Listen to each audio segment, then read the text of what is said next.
Good morning, ladies and gentlemen. If you'd all take your seat, or actually, no, go ahead and stand for the pledge.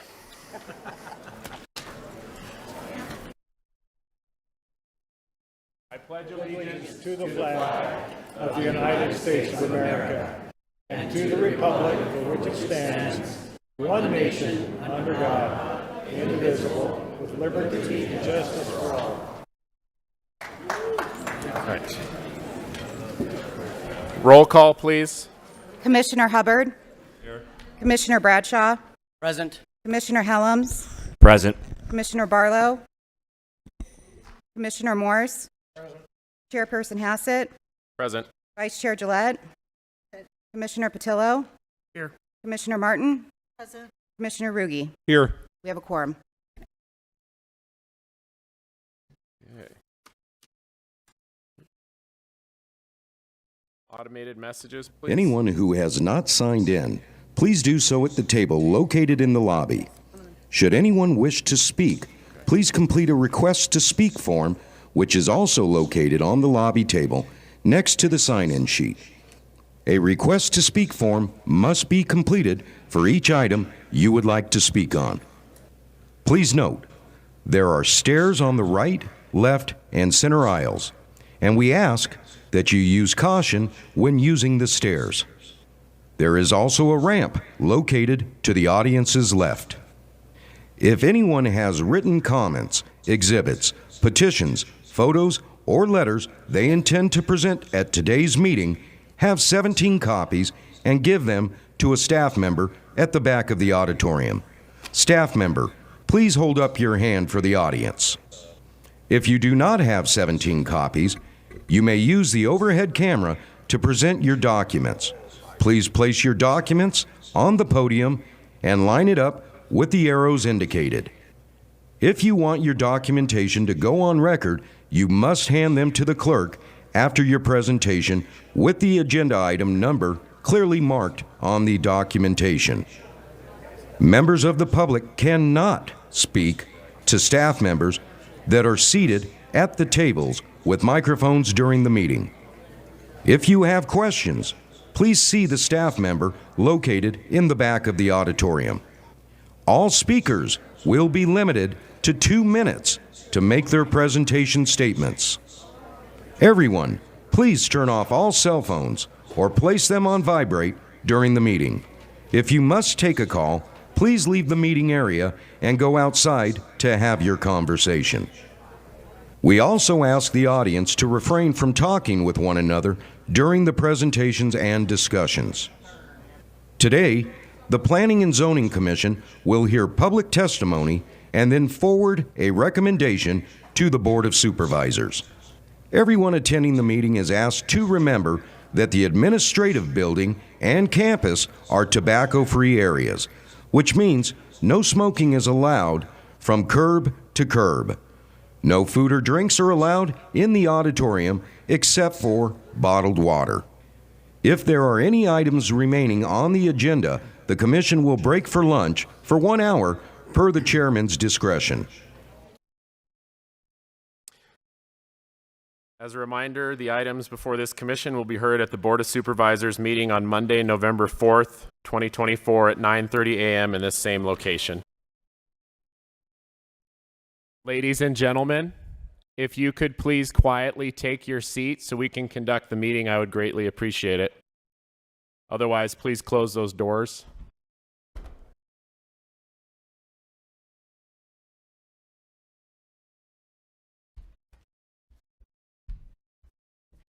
Thank you. I'd like to entertain a motion from the commissioners to move items 2 and 6 to the back of the agenda. So moved. Okay, first by Bradshaw, second by Hubbard. All in favor? Aye. None opposed. Item 1, Matthew Gunderson. Item number 1 is an evaluation of a request for a rezone of assessor's parcel number 402-66135 and 136 from an RE10A residential recreation 10-acre minimum lot size zone to an RE1A residential recreation 1-acre minimum lot size zone to allow for a minor land division in the Beaver Dam vicinity. Staff finds that the application is proper for consideration, subject to the standard conditions. Thank you very much. Opening the public hearing, is the applicant present? Okay. Applicant not present. No other people are signed up to speak on this item, so closing the public hearing. Questions, comments from commissioners, or I'd like to entertain a motion. Looks pretty reasonable to me. I move that we approve item number 1. First Moving by on. Bradshaw. I'll second that motion. Second by Ruge. All in favor? Aye. None opposed. The item carries. Item 3, Melanie Stradling. Item 3 is an evaluation of a request for a rezone of assessor's parcel number 306-36-011E from an AR4A agricultural residential 4-acre minimum lot size zone to an AR agricultural residential zone to allow for a minor land division in the Golden Valley vicinity. Staff does find that this is proper for consideration with the standard conditions.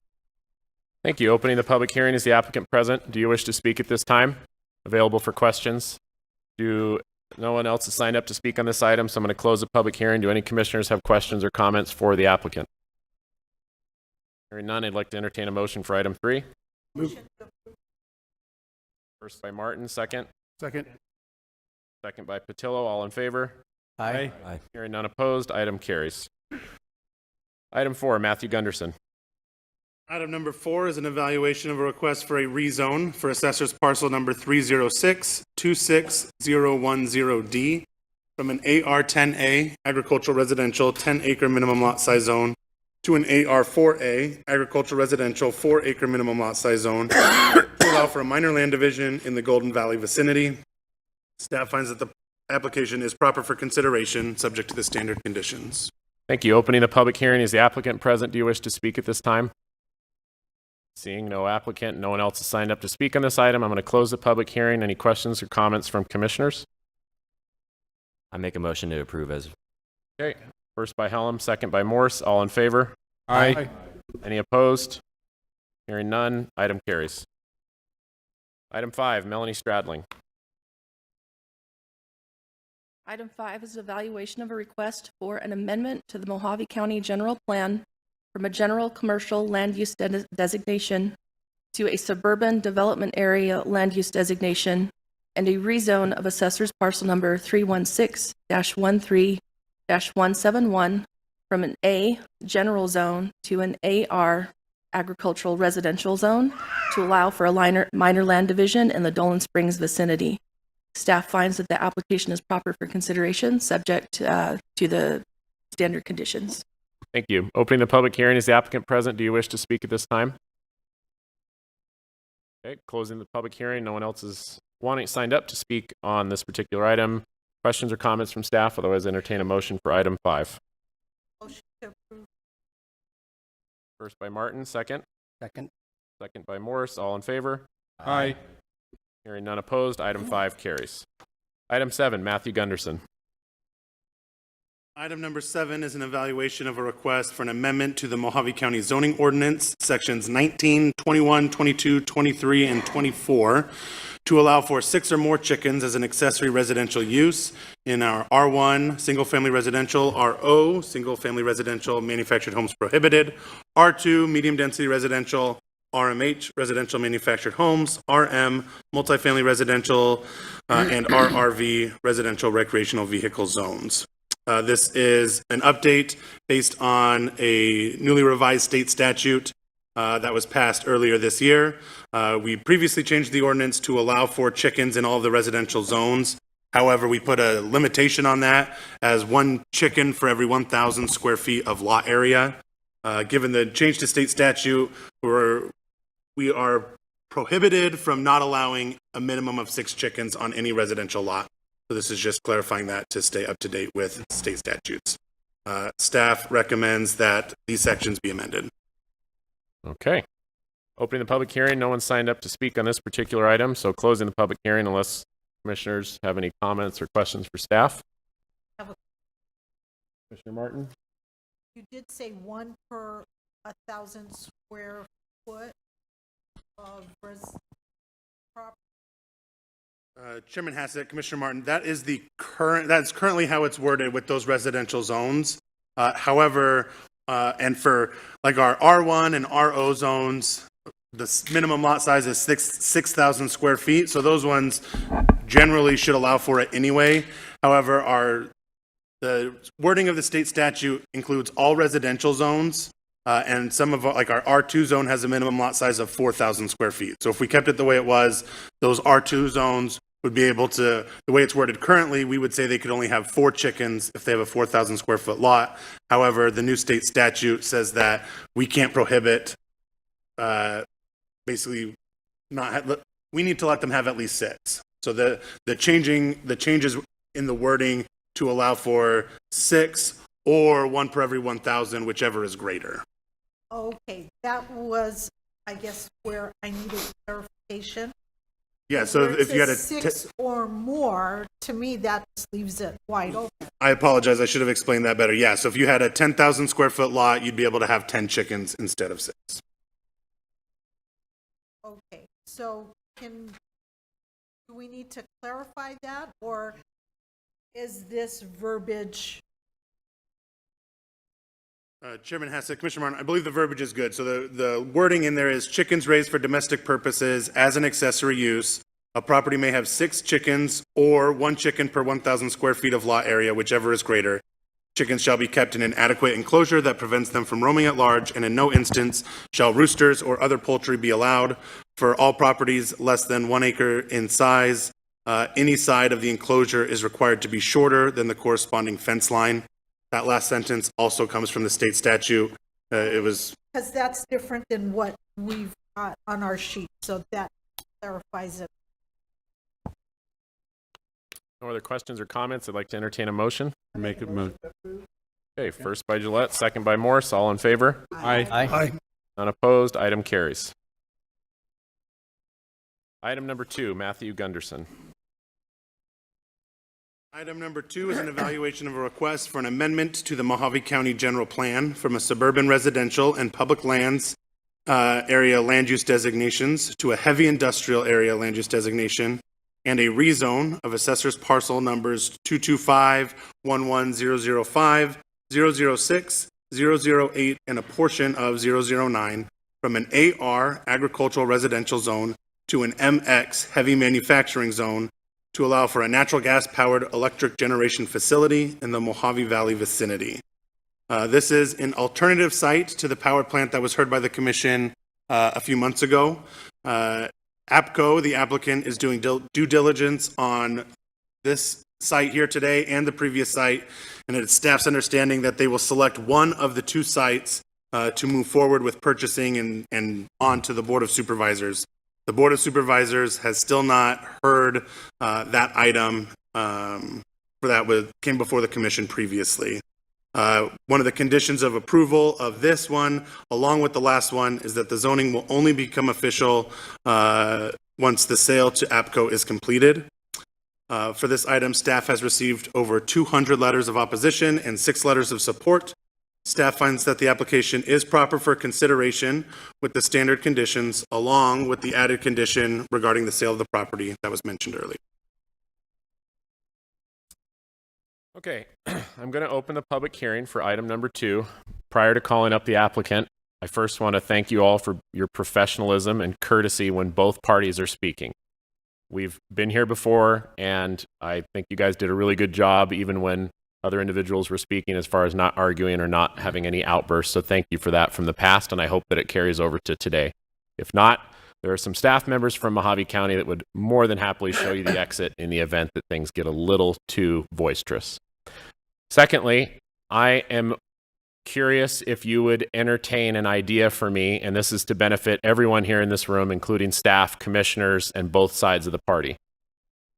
I understand that there's concerns, and we are not saying that we don't want to hear them. Would you be open to electing a spokesperson and allocating more time for that one individual from both sides, each party, for and against, in an effort to expedite the conversation?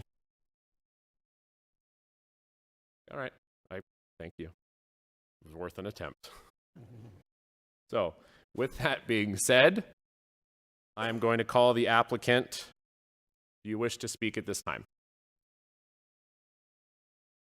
I did.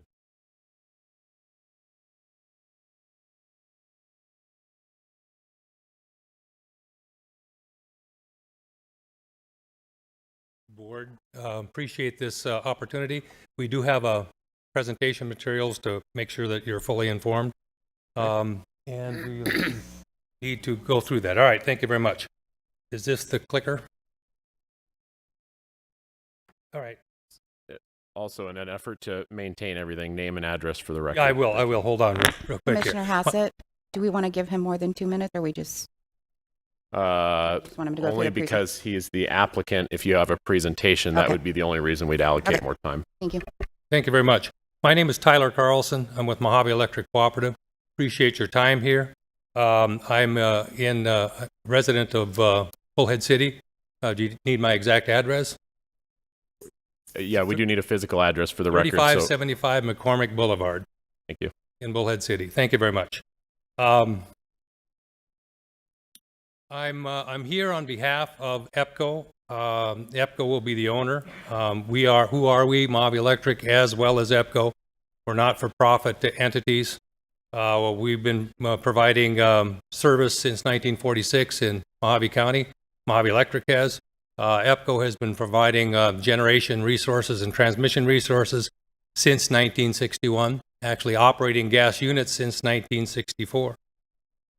This is our service territory. As you can see, the large part of our service territory is on the left. I'm informed that that's called gold or goldenrod. And then on the right, you'll see that large, extensive piece of land, which is a more rural area. This is our energy mix from 2013 to 2023. We've been moving away from coal. You'll see later that's an important distinction. And we have been trying to deal with more gas. We've actually increased our utility scale solar. We do have some hydroelectric, but hydroelectric, as you all are aware, hydroelectric is a fixed resource. There's no extra water and there's no extra power coming out of those dams. I'm going to go through this a little bit. Controllable costs, these are expenses that the board and management have control over. Legal costs, labor, employees pay, that's all salaries, every salary from top to bottom. Benefits, supplies, materials, transportation. Taxes are also considered a controllable cost, although I'm not sure that any of us believe that our taxes are very controllable. So where are we at? Where is Mojave Electric at? We're from a standpoint of controllable expenses, we're at the very bottom, meaning we have the best ranking of controllable costs in the state. We also rank at the lowest 5% of all of the United States. We benchmark ourselves against all of the other co-ops in the United States, 48 different states, and we are near the bottom as far as the best job controlling costs. There have been an increased cost of power generation fuels, which is really pretty important. It's very germane to this, to what we're asking for. As you can see, from 21 to 23, they've gone up precipitously, 160%. You can see the forecasted, which are the forwards for natural gas, have increased 61% in 3 years, and the coal prices since 2021 have increased by 75% or 80%, as you can see here. So what's gone on over the course of time? The events have been driving the volatility in the power markets. As you see, some of these power markets which we are exposed to, and I'll explain that a little bit. For the power markets that we're exposed to, we're seeing a cost as high as $1,600 per megawatt hour in 2021. What is that? Why is that important? Normally it's about 60. Not 1,600. You can see it still keeps going on. It's over $1,000 in 2023. And we are in the market because we don't have adequate resources. We did incur $6.1 million in cost of a generation turbine outage in 2023. Why is that important? Because you have to have something to back it up or you're in the market again. And you have to have something else to actually supply that power. So it's really pretty important to us. We've actually added battery infrastructure and solar to actually try to help mitigate that. In November of 2023, we sent out a letter and we changed our purchase power adjuster to 2 cents. That's a positive 2 cent added to the bill. We had all of the same data in that letter. This is a copy of that letter. So this was last November of 2023. We've most recently been able to reduce it to 1 cent in September. In the next 1 to 3 months, we'll be able to reduce it again. Costs. So what I showed you earlier about being out in the market, 2022, 2023, and 2024, we've expended, or we would have been able to save $21 million in cost to our members if we would have had those gas units up and running. And what does that look like to you? What does that look like to our members? It would mean we wouldn't have had a 2 cent purchase power adjuster, and actually we'd be at a credit at this particular point. And it is very important for us. Our job is to focus on and make sure that we have as low a cost as possible. All right, we're gonna talk a little bit about our peak usage. As you can see, that's our peak usage. This is just an illustration. We actually have 15 megawatts of hydroelectric. That's not growing. That's actually shrinking. This is what we have for G&T, our EPCO power and contract power, so 165 megawatts. So you can see above that, we're short. We've added 30 megawatts of solar and battery. As you know, that's great. At the same time, if you're hot and the clouds roll over, it's not there. And so you have to have something else that does that for you. And then we have 30 megawatts of exposure. So that 30 and 30 is what we're trying to cover with these first 2 units, 98 megawatts of the first 2 units. And you may ask, what's the rest of the megawatts for? The rest of the megawatts are for our future, and we are growing, and our area is growing precipitously. Y'all should probably know that.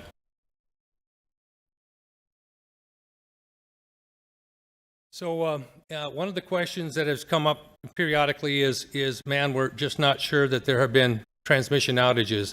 One of the reasons why we're locating these units within our service territory or within Mojave Electric's bubble, our distribution bubble, is to avoid being exposed to transmission outages. That would be a remote plant, and that remote plant has to push that power through the bulk power transmission system to us. And we're trying to avoid that because if it's located in our service territory, it's right there. That 98 megawatts is sitting right there. So I had heard before, I'm not aware that there's been a lot of outages on the power system. Here's a listing of outages that are significant, anywhere from 2 hours to 18 and a half hours. And then what's happening in today's world most recently, and that's what you're seeing in this 2023 and 2024 on, is that the power system is operating and actually opening up or creating an outage for other reasons other than a windstorm like we've had in the past, but basically to prevent wildfires. And you can see you have anywhere from some we don't have data from, but you can see the number of customers. And our total customers are 45,000. So this gives you some idea. And we've had those outages as long as 10 and a half hours in the system. We have some local generation. We have, as you can see, 15.3 megawatts of solar, and that is Mojave Electric solar. We also have 17.6 megawatts of solar and a 15 megawatt battery, and that accounts to basically that 30 megawatts that I showed you earlier. What does it do? It locks in the cost of solar, and it's actually lower than that we can get by having it yourself. It's lower than we can get from outside providers. It's lower than the cost of what goes on your roof if you actually put solar in on your roof. It secures the cost of power and the availability of power because it's there most of the time. It's not there all of the time because it is an intermittent resource. The intermittency is it doesn't produce at night and it doesn't produce when the clouds are there. We did just get a PACE award. Actually, EPCO got a PACE award, and we're trying to install more batteries and more solar and batteries. And realistically, that adds to our reason to have the 98 megawatts because this will be remote from us. So it could be in an area 200 to 400 miles away from us. And the weather there will not be the same weather here. So you can have an outage there or an issue of clouds there, and we have sun here, and we actually can't get it here. And it's also on the transmission system, which may or may not cause problems. But what's really most important for us is that our coal generation operations will cease as early as 2028. And that's 175 megawatts. We have to replace that 175 megawatts. That's predominantly what this is for. So the Mojave Energy Park is four simple cycle natural gas units. The electricity output is 49 megawatts per unit. We're talking about 2 units to begin with. They have to be able to start in less than 10 minutes. That means what we're really saying is not all gas units are the same. They're designed and built differently. These are designed specifically for that. They're there for the high energy demand or emergencies. They're lower. Natural gas is the lowest emissions of all fossil fuels, and we'll have emission control technologies as well. This is the proposed natural gas site, and this is the actual overview right here. And we actually need, realistically, the site, the units is 80 acres.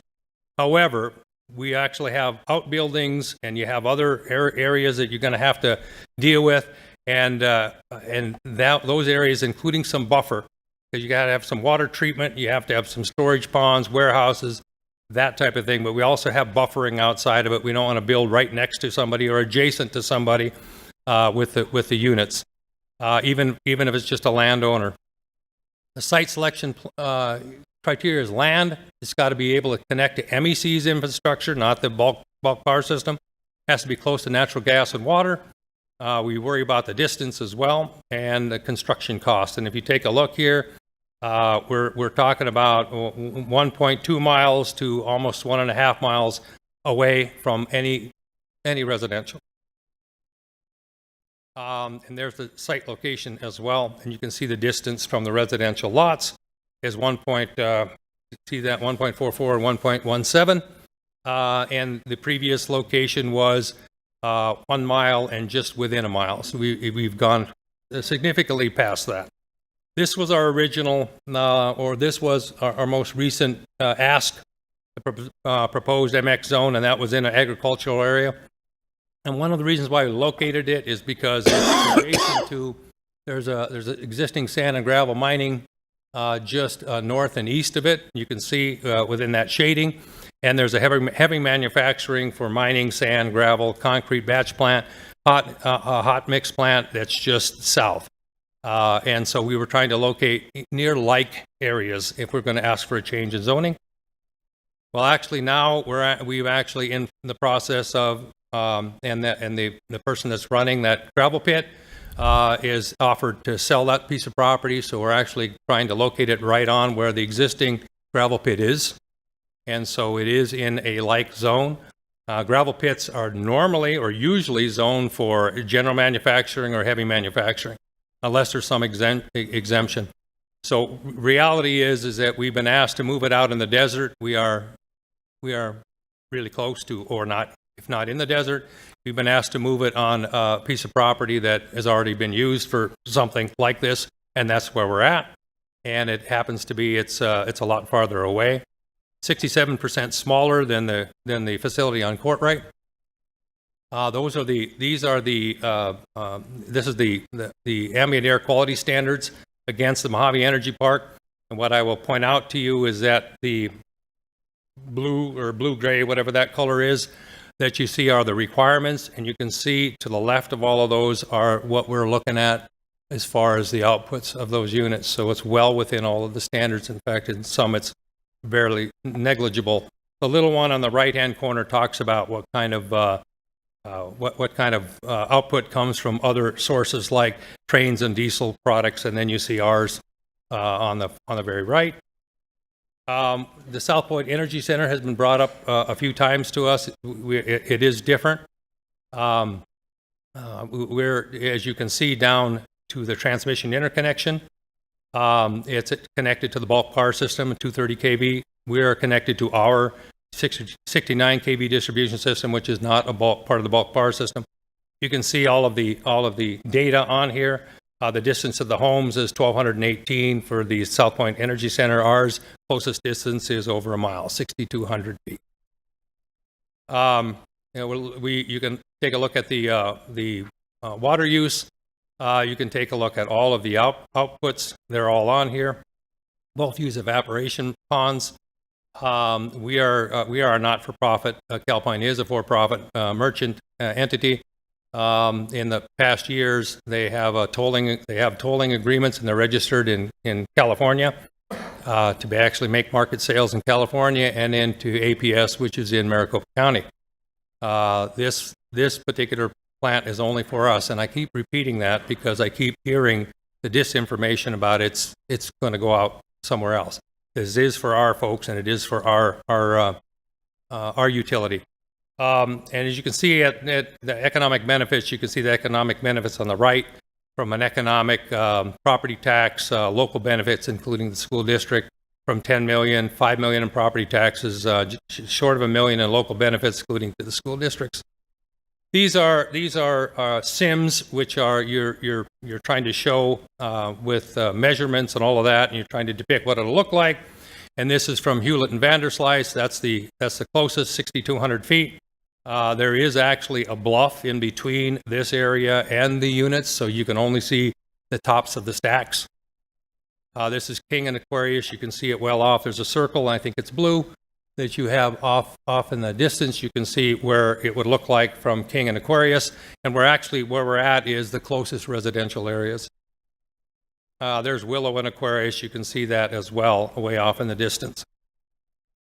Willow and Vanderslice. This is the sound contours. This is a big issue, and it should be a big issue. Everything that the sound will produce in these units, and that would include in the eventuality if we build 4 units. We are only building 2 to begin with, so this is the worst case scenario of 4, and we will and can only build 4. 40 dBA area doesn't even reach any of the residential areas. We are in the process of doing, and we have some measurements of the Calpine site, and those measurements for sound are well in excess of 50% higher than even the 40 dBA number that you see there. Local endorsements, we do have a number of local endorsements, and I will point out to you a couple of things. We were a little surprised, probably our ignorance, that the previous support letters, which were numerous, didn't carry over here, so we understand that it looks a little bit different. We only had 6, but that's not what you'll see at the Board of Supervisors. I think that's it. And this is the general plan amendment rezone request. Even though it is suburban residential and public lands of heavy industrial, we are located on an active working gravel pit is where we're at. So Thank you. Questions? Anybody have any questions? Vice Chair Gillette? My question is, so you have this property under contract, is that correct? Yes. And you plan on closing it?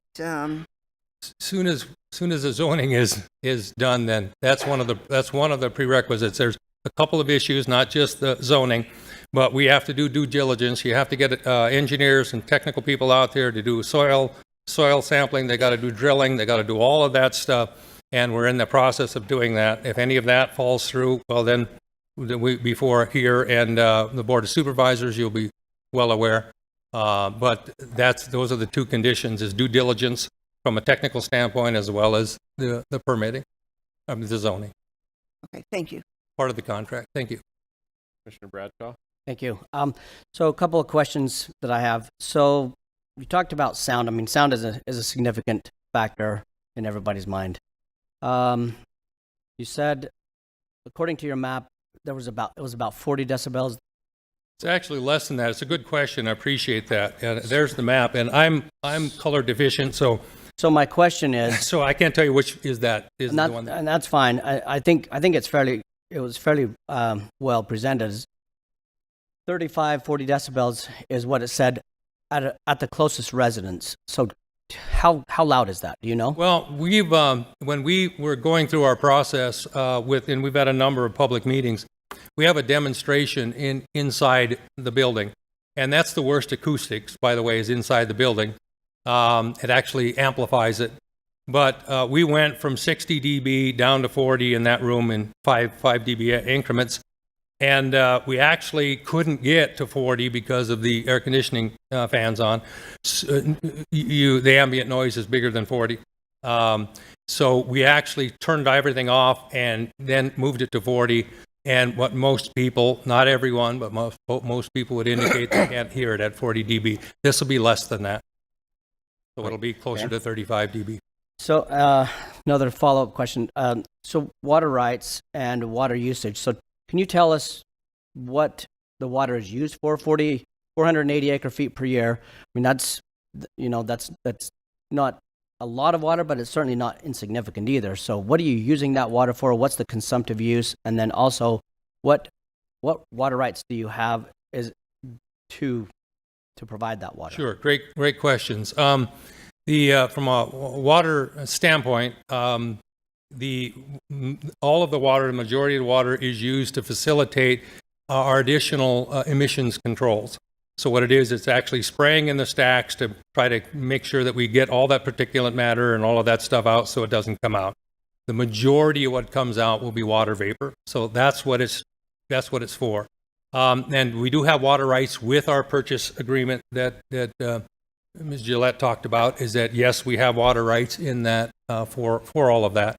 And we also have additional water rights because, as we all know, there are water restrictions and water curtailments that are being planned and go forward. So we've probably overbought some water to make sure that we have enough water for the future. We will have enough water that unless and until we build the 2 other units, that there'll still be agricultural operations on the ag pieces. We're not actually doing anything on those ag pieces that are in that 273 acres, but they'll still be usable and useful. And even after, if we're using all of the water, if someone brings water, that ag property will still be useful. So we will actually be outsourcing that for other people to use. It won't be disturbed. Have I answered all of those questions? Yes, thank you. That's very informative. Maybe last question, hopefully, we'll see. Sure. I'm a huge proponent of dark skies, light pollution, etc. So what does the lighting look like on this power plant? Is there some dark sky compliance that you're adhering to? How does that look? Yeah, we'll comply with all of FAA requirements, any requirements that have to have lights on the stacks. But from the standpoint of lighting, like in the switch yard or lighting on the buildings and all of that stuff will be lighting that's directional, pointing down, and most of it won't be operating at night. So you won't have lit up switch yards and lit up buildings, and won't be a bunch of spotlights on anything, but there may be lights if the FAA requires them on the stacks, like any other high piece. So any other tall structure. Other than that, there wouldn't be any other light. Okay.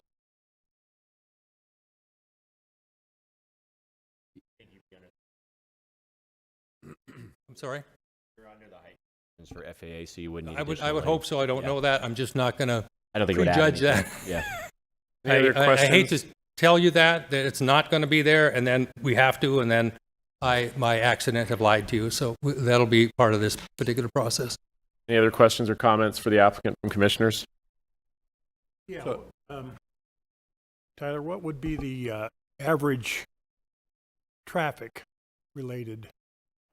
Out there, once construction's done, there will be traffic during construction.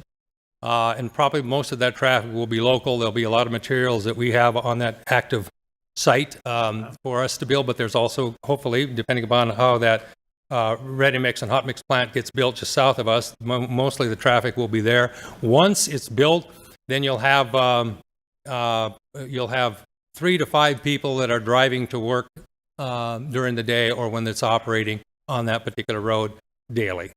So the traffic will be substantially less than what we see today. Well, it might be less. Although to be honest with you, if you've gone out there, you'll see all of the agricultural equipment in that one particular corner right off of King Street. All of that ag area is still going to be used. Right, but the so gravel that pit- traffic will still be there. Travel operations do generate quite a bit of traffic. Yeah, you should be you're right, Larry. It should be less than the gravel operation that's today. Any other questions or comments from commissioners? We can always pull him back if there's a follow-up. Oh, sorry, Commissioner Hubbard. Notice you don't have cooling towers. It's air cooled, but you have a evaporation pond. Yes. Now, how do you get rid of the contaminants if there's any in that water? Well, that facility is lined, and so it's a lined facility. And so when you need to deal with that, you actually will clean those out in accordance with rules and regulations, and any contaminants materials will be hauled away. But it's a lined facility, nothing seeping into the groundwater. So you're not going to have any percolation or anything like that? No percolation. It's a sealed facility, so nothing goes, and it's something we've been doing since 1964. It's nothing new for us, is to have a sealed line facility. Any other questions? Thank you, Mr. Hubbard. Good question. Thank you. Nothing at this time. Thank you. All right. Before we get this going, I can't see who's behind Mr. Holtry, but I'd like those 5 seats right there. I'm going to call up, if you don't mind, ma'am. And can you please remove that shirt? Thanks. I'm going to call up 5 people at a time. If you could all just sit here, you'll have your 2 minutes. That way we can kind of expedite this and try to move it along a little bit quicker. Kevin Ward, Barbara Pape, Ellen Brown, Robert Ferguson, and Leonard Ibarra. My apologies if I pronounced any of that incorrectly. Oh. I'm going to have to move after she speaks.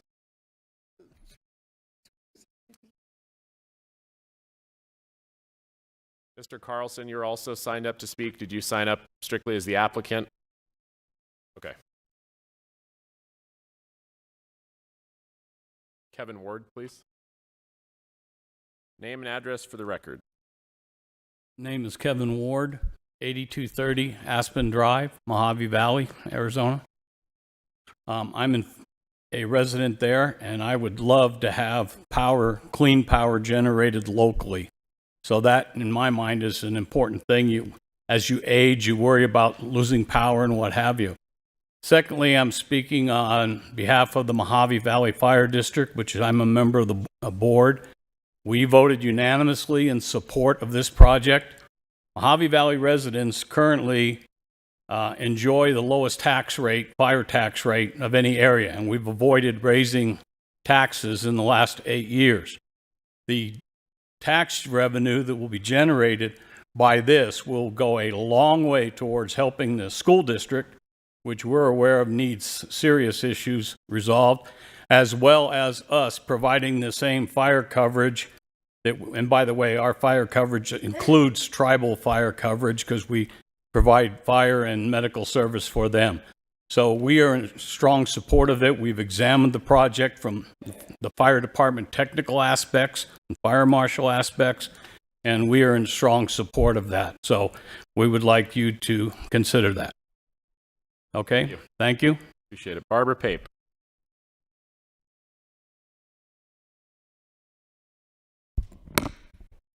Barbara Pape, 3908 Jamboy Way, Bullhead City. These are my points for the site. The site is further away. The advantages are still within the infrastructure to connect into MEC grid and gas line. It's affordable, reliable, and please note that if transmission lines goes down, MEC can ramp up emergency energy. Also, I'd like to ask this board if they know that this site, or the first site, it's on the master plan, Mojave master plan for the tribe for expansion. Is this true? Unfortunately, no interaction with public or commissioner. Yes, sir. Okay, my bottom line is MEC does not want to pay the market prices for this power, and neither do I. Thank you. Thank you. Ellen Brown.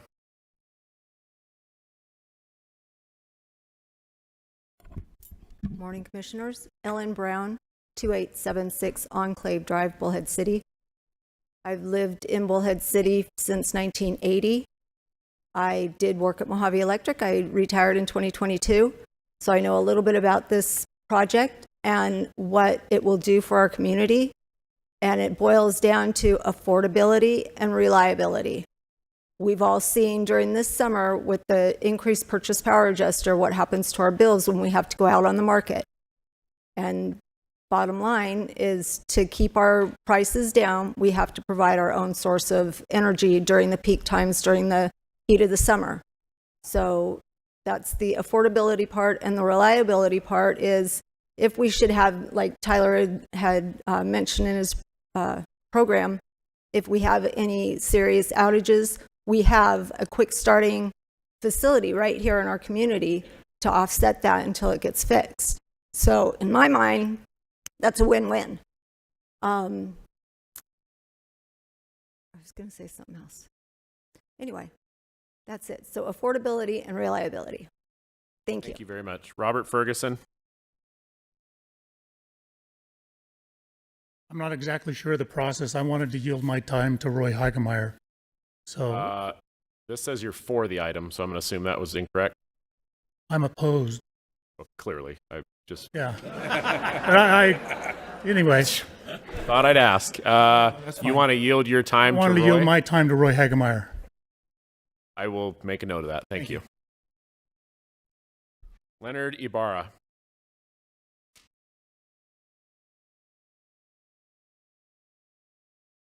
Hello, my name's Leonard Ibarra. I live at 5912 South Mountain View Road in Fort Mojave, Arizona.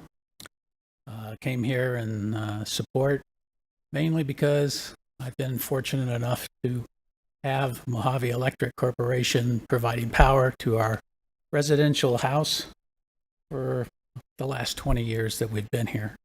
And obviously during the time, prices of electricity have gone up everywhere in this country, and we certainly need more electricity than less. And getting it from the power market, I don't know about you, my son lives out in Las Vegas. He pays outrageous rates. And any of the private utilities pay outrageous rates. And fortunately, we've had the benefit of paying low rates, and I fully support continuing with low rates. However, this summer, the price went up, I say, probably almost $150 above what it was last summer. So that's a significant price, and maybe those that say no can afford it, but there's a lot that can't. And we certainly need to have a resource that's available to be used when other resources are not there. And it benefits even those that are out on the market because there's just one less competition going on. That's all I have to say, and thank you very much. Thank you very much. Jeremy Brunk, Joe Anderson, Joe Solar, Deborah Johnson, Mehdi Azarmi, and Ina Platas. Jeremy, you can start. Name and address for the record. Thank you. Council, my name is Jeremy Brunk. I live at 5367 Prairie Heights Drive. I have been a Mojave County resident for about 20 years. I'm support of the natural gas project because it does reduce costs over time of improving efficiencies and avoiding expensive market power purchases, keeping Mojave electric rates affordable. So I'm for the project. Thank you. Thank you. Joe Anderson. Joe Anderson. I live at 1379 Terrace Drive in Bullhead City. I am on the board of directors for Mojave Electric. I'm mainly here to let you know that my main job at Mojave Electric is to keep prices affordable and to keep our electricity reliable.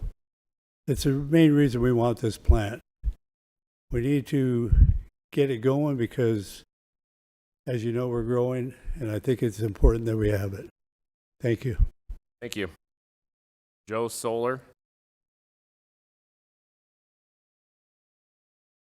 Good morning. My name is Joe Solar, and I live at 2453 Frontier Drive here in Bullhead City. I've lived here for over 10 years, and I have seen this city grow tremendously. A lot of new businesses, a lot of new housing, especially over in my area in Fox Creek. The houses are going up all the time. And we need additional electricity so that we can continue our growth. And this plant that Mojave Electric is proposing should benefit us for at least a few years. Hopefully, you'll see that in the presentation and will approve the zone change. Thank you. Thank you. Deborah Johnson.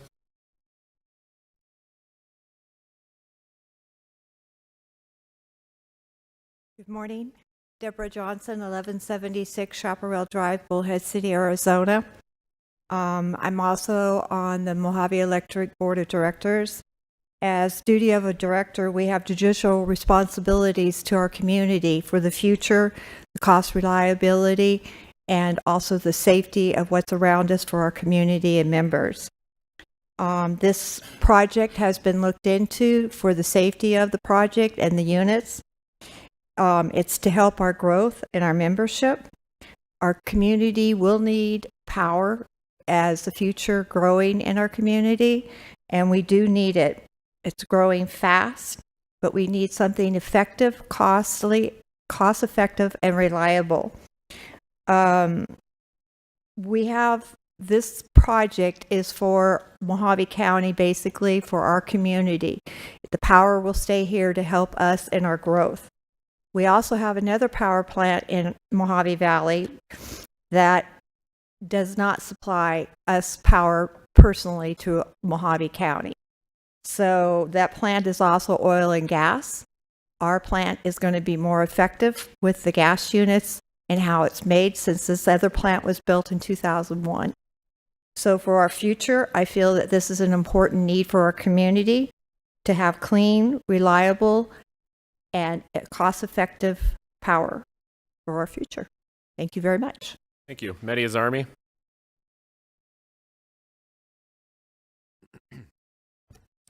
My name is Mehdi Azarmi, 5890 Highway 95, Suite A, Fort Mojave, 86426. Mr. Chairman, Commissioners, I'm here today as a representative of Los Matadors of Bullhead City, 25 members, Mojave Sunrise Rotary Club, 50 members, and Bullhead Area Chamber of Commerce that represents over 500 members. These clubs and members decided to send me as the representative to speak with you instead of hundreds of people showing up and saying the same thing. Mojave Electric Co-op is a co-op, and whatever they purchase the power, they have to pass it on on the cost to the members. That's how they were able to maintain low price compared to other companies to all of us or the surrounding area. We encourage this advisory board to approve this item to be decided by the Board of Supervisors in November. One piece of information, I'm a builder in Fort Mojave. I have about 40 houses under construction and built over 1,100 houses in the past 35 years in this area. 85% of my clients are retired baby boomers from Southern California. Talking to them, they were paying huge amount of money for their electrical, from 30 cents to 62 cents in San Bernardino. Here we are paying like 8.5 cents to 11 cents. That is something for you to consider, to respect the silent majority that's not here today. I appreciate your time. Thank you. Ina Platas.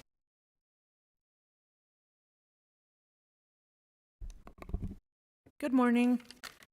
My name is Ina Platas. I live at 720 Riverfront Drive in Bullhead City. I have been a resident of Mojave County over 30 years now. I'm here today to express my support for the natural gas generation plan proposed for Mojave County.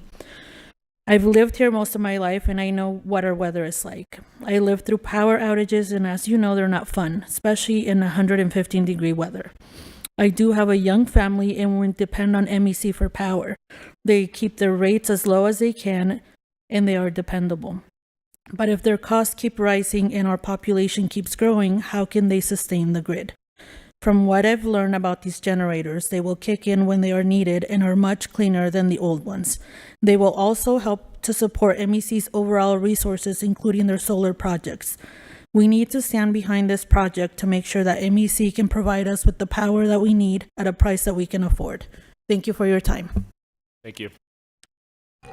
Does anyone else want to yield their time to Pastor Roy? What's your name? Julie Wetmore. Oh, it's okay. You're good. Thank you. That's all? Oh, I'm sorry. Dennison, Lori. Okay. Anyone else? Nope. Okay. Let's start with Pastor Roy, followed by Taylor, Bura or Booma. Lori, oh, you're out. James Shoppers. Christina Shoppers. Jamie Morgan. And Cheryl Hagmeyer. Name and address for the record. Morning, Commissioners. Roy Hagemeyer, 2090 Royal Court, Mojave Valley, Arizona. I'm at one of the closest homes to this facility. So EPCO is asking for an amendment to the general plan, a plan that will put in place in place for a very good reason to establish proper zoning and what is in the best interest of the residents of Mojave Valley. That's what we need to think about. Parcels in question total 193 acres plus the other 80 acres, 273 and a half. What does EPCO really have in mind? We're told a maximum of 4, but why do you need that many acres? Amendment to the Mojave County General Plan from a suburban residential to public lands use designation to heavy manufacturing land use designation. If EPCO is going after public lands, why do they not go to the area adjacent to the dump on El Rodeo? Rezone from agricultural to heavy manufacturing to allow for a natural gas facility. And they're quite vague on many of the things that they say. Is it 1 peaker, 2 peakers, 4 peakers, 40 peakers? We don't know. A portion of this land is also in a flood zone. That does not mix well with peaker plants, battery storage, and the other things they have planned. So staff finds that the application is proper for consideration, subject to the following. Did staff within the county's planning and zoning department even look at what EPCO is asking for? I would say not. Heavy manufacturing in a residential area, an area that is almost 100% agricultural. What about pollution? Did staff look at that? I don't think they did. These plants are high polluters, not what EPCO has stated. I have given each one of you a report dated May 21, 2024 from the General Accounting Office of the federal government. They say that these are high polluters, very dangerous.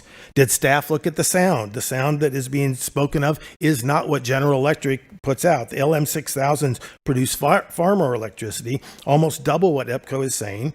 And regard to the sound, this plan is to build these facilities adjacent to a hill which will bounce the sound towards the residents, making it even louder.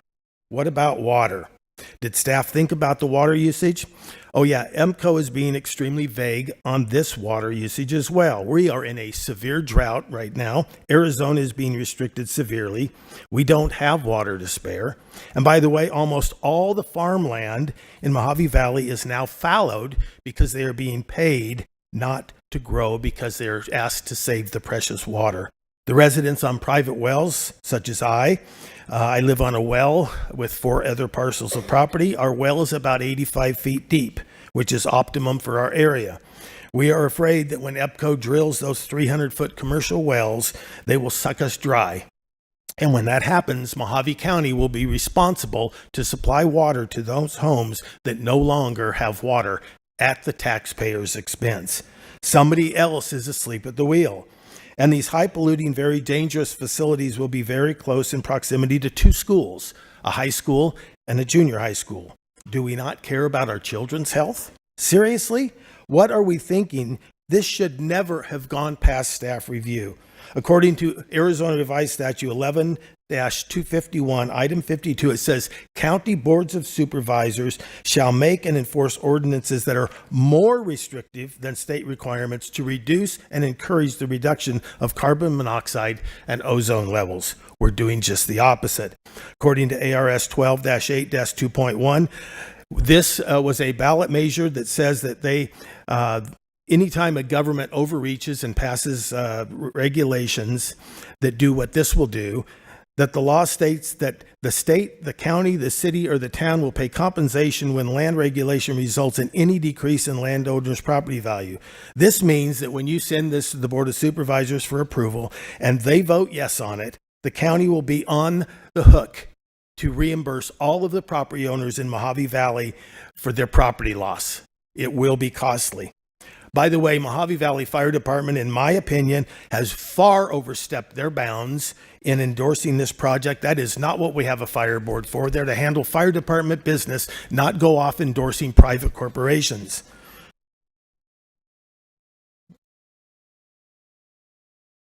We need to keep control of what's going on here. I've heard a number of people come up here and they're in favor of it. Most of them work for Mojave Electric. Nobody has even thought about the people that live in Mojave Valley. I moved to Mojave Valley almost 24 years ago so I could live in a rural, quiet, peaceful, clean area. I do not want a power plant a mile from my home. It will destroy everything that I moved there for. That's what we need to be looking at.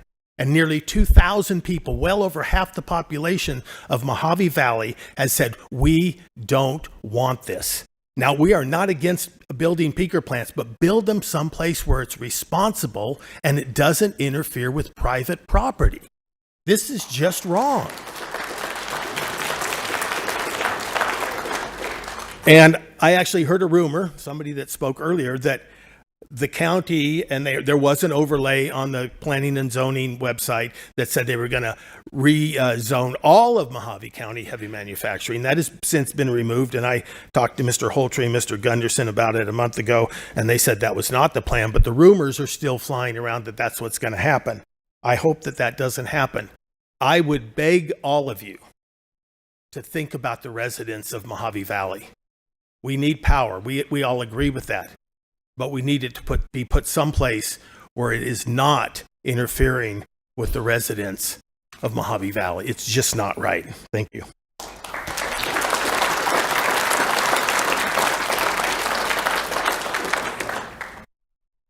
Tyler.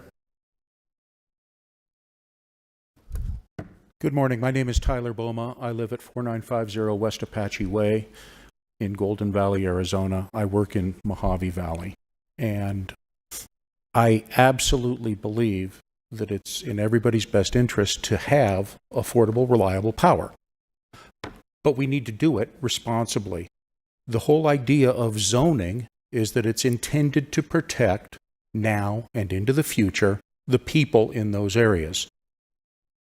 Why is it not possible for us to achieve affordable, reliable power by placing these plants in areas that are already zoned for that purpose? There's absolutely no reason to place something near a fragile community, in a fragile environment that is not zoned for that purpose. I hear the words due diligence. Well, due diligence means that they're looking at making sure that it meets their interests, not necessarily the community and the area's interests. Those would be served by an environmental impact study, looking at all of the unintended consequences that can affect our people now and into the future. I strongly oppose rezoning. Thank you. Thank you. James Shoppers. I'm sorry, I couldn't hear you over the clapping. Giving my time to Chris. Who are you? Oh. Okay. Okay, got it. And I'm Christina? That would be me. Thank you. So 4 minutes, please. And may I just say that it's just going to get, if we're clapping on every single one, like I get it, we're with you. We understand. Thank you. Continue. Good morning, supervisors.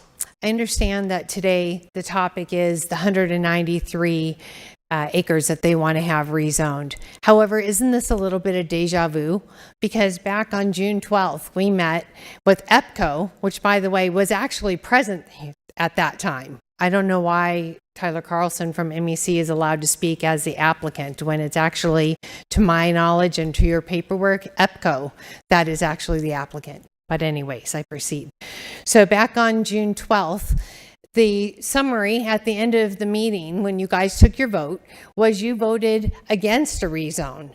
Yes, I understand technically it was a tie vote because Commissioner Gillette's vote would not be counted because she wasn't allowed to vote via proxy. But you had voted against it for 80 acres.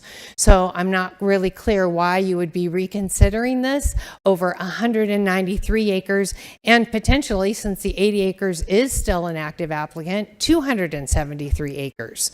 It's very concerning. My address, sorry, I did not give that to you, is 7443 South Harquahala Drive in Mojave Valley.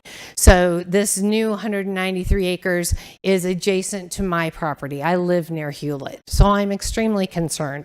We have, as of today, 1,964 other people that have signed a petition saying they do not feel that this is an appropriate location for this facility. We also have over 400 letters that were sent to the Board of Supervisors in opposition of this location for this facility.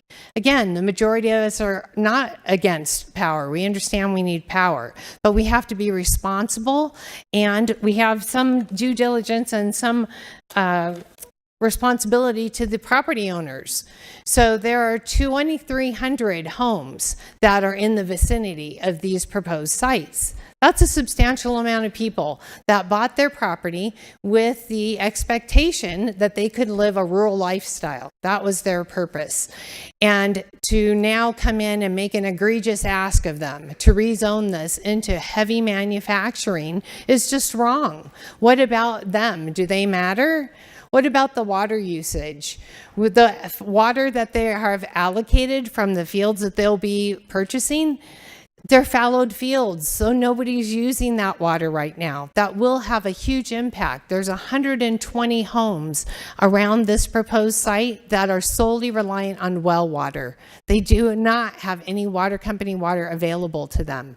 So when these commercial wells go in at their 150 to 300 foot depth, and most of these other wells are 60 feet to maybe 85 feet deep, what's going to happen when they no longer have water at those homes? Is Mojave County ready to step up and provide water for those 120 homes? And if so, where will that water come from? I think the other concern is they're still not providing a lot of details. So we want to know, for now 193 acres, you started with a 19 acre ask in Fort Mojave, where you wanted to put up to 4 peaker plants on 19 acres. You've now expanded that to 193 acres. Well, on their website, they give more information than they're giving on your planning and zoning application. They're stating that they have 85 acres allocated for the gas peaker plants. This is from their website. So what that says, if I do simple math here, if they can put 4 peakers on 19 acres, that means they could potentially put 16 peaker plants on 85 acres. They also haven't said anything about the lithium battery storage facilities, but that was part of their conversation with the tribe, and that's also something they have on their website. So they're stating Mojave Energy Park. Thank you. Jamie Morgan.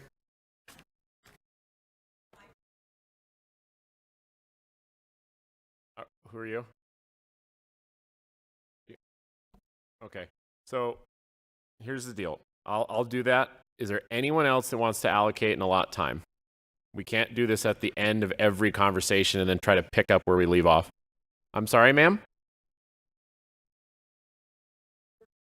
No, what I don't want to do is interrupt the speaker. So it was her who made a comment. I didn't hear what it was. So if there's anyone else that would like to allocate time, I'd be more than happy to do so. I just want to know in advance so we're not interrupting the speaker. That was my request. Ma'am? Dolores Castillo. Okay.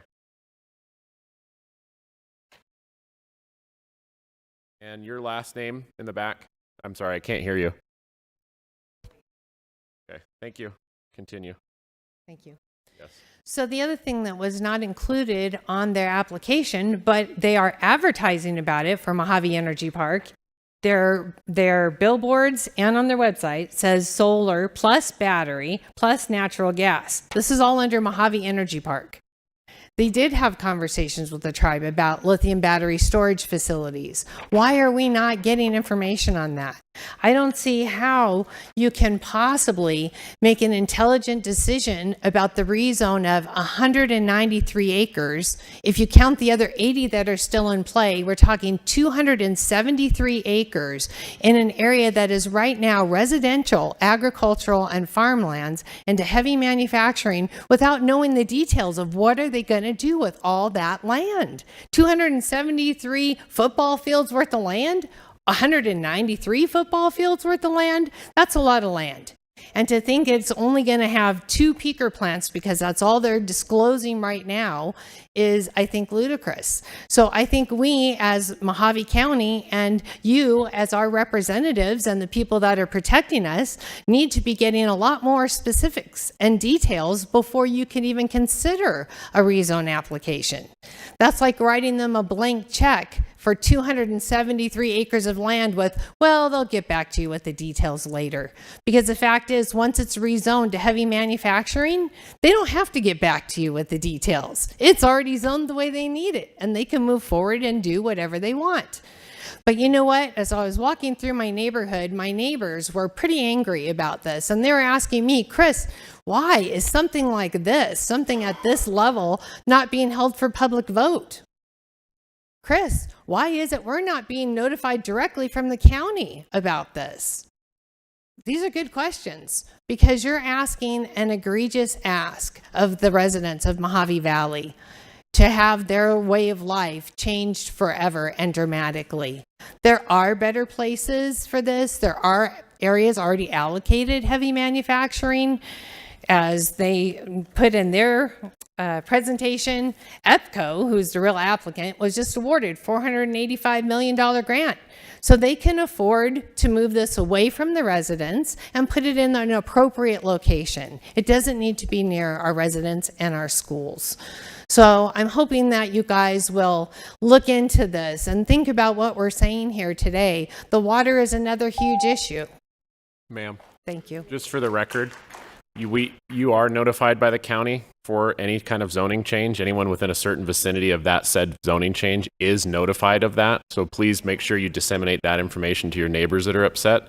Secondly, things don't go out for public vote. They would be by the Board of Supervisors. We're here strictly to take their recommendations, our advisement, and pass it off. You as constituents, that's your public vote, is going to your Board of Supervisors. That's not us, unfortunately. We're the commissioners for the planning and zoning. So I would encourage, in order to obtain that public vote, you really got to hound your district's particular supervisors. And although there is other MX land, absolutely agree, it is limited in the county, and it might not be for sale. I mean, you can't just plop a peaker plant somewhere if they're not going to sell them the land first. So this might be the only. So I just want to clarify that kind of stuff. Well, thank you very much. I will say you're very well worded. They did state that they were not going to be able to go after public lands, but yet, and that's why they couldn't put it out by the landfill. But part of this very application includes public lands. Lo and behold. So like I'm saying, there's just a lot more diligence that needs to be done, and I'm hoping that you guys will do that on our behalf. Thank you very much. Jamie Morgan, Cheryl Hagmeyer, Tom Loff, Tracy Peterson. Hope you all heard that. Jamie yep. Jamie Morgan. I live at 10554 South Lead Lane in Mojave Valley. My husband and I just bought our first home out there. We specifically bought out there because we want to be in farmland. Now, the ongoing push by Mojave Electric Cooperative and Arizona Electric Power Company, and pursuant to the public in Bullhead City, as well as Mojave County Board of Supervisors, to embrace and accept the bad plan for the peaker plants, multiples plus the lithium batteries, storage, and solar facilities of some sort in Mojave Valley rages on. The application submitted to the Planning and Zoning Department is lacking. It is vague at best as to what they are truly planning for this parcel of land that is currently agricultural. They went for a plan of 19 acres and 4 peaker plants. now they are going for, they are going for, in Fort Mojave, 273.5 acres. We don't want this in our neighborhood. I want power, yes, but we don't want this in our neighborhood. We're concerned about the water. And frankly, they want to keep part of the area that they're getting, they want to keep it zoned as agricultural and use the water from it. And these,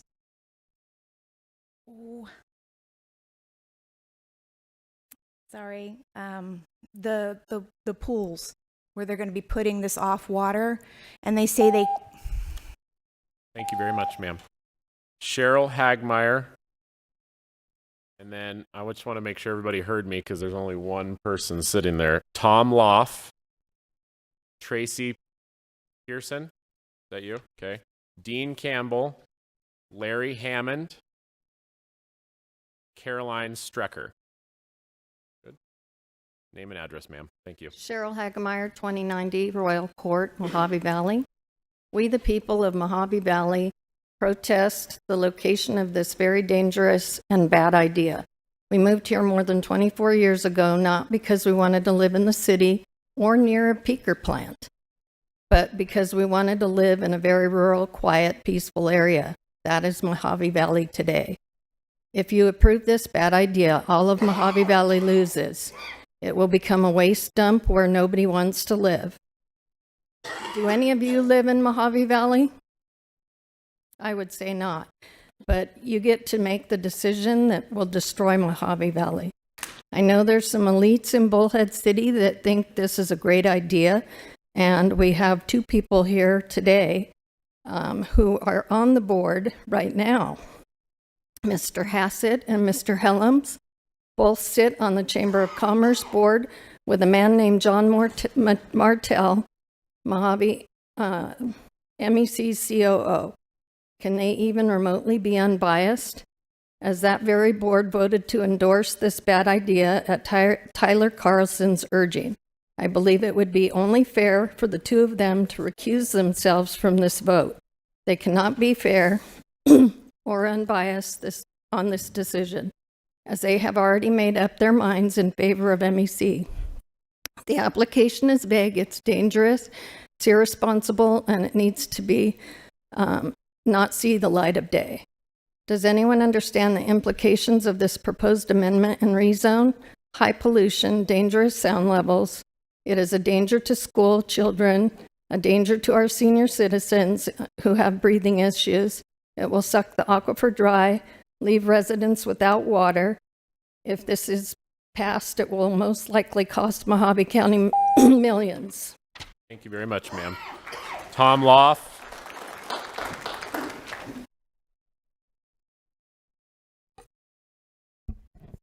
Hi, I'm Tom Loaf, and I moved in Chaparral Lane and Fort Mojave.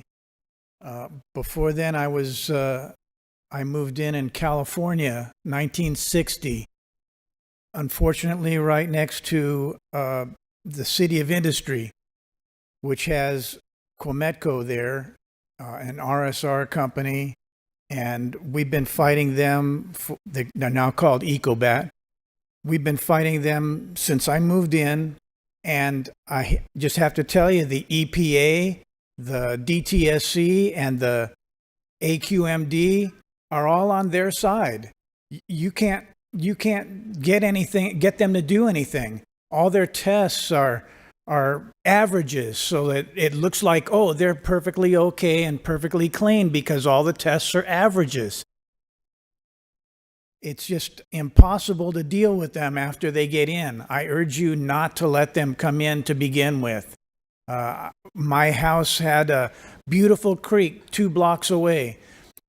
Within 2 years, the industries have polluted that creek, and it's all dead now. It's nothing but a cement basin right now. It's just incredible how much the damage they can do, and no one listens. They could have stopped it a long time ago, but no one listens. and it's impossible to get them out once they get started. That's all I got to say. Thank you very much. Tracy Pearson? Please hold your clapping. Hi, good morning. I'm Tracy Pearson. I live at 7433 South Dutchman Drive, which is directly off Hewlett, the very end of Hewlett. I could actually see my property on the diagram that Mr. Carlson showed where the cutoff was. I'm very concerned. That plant will be in my backyard. Literally, it is less than a quarter mile away.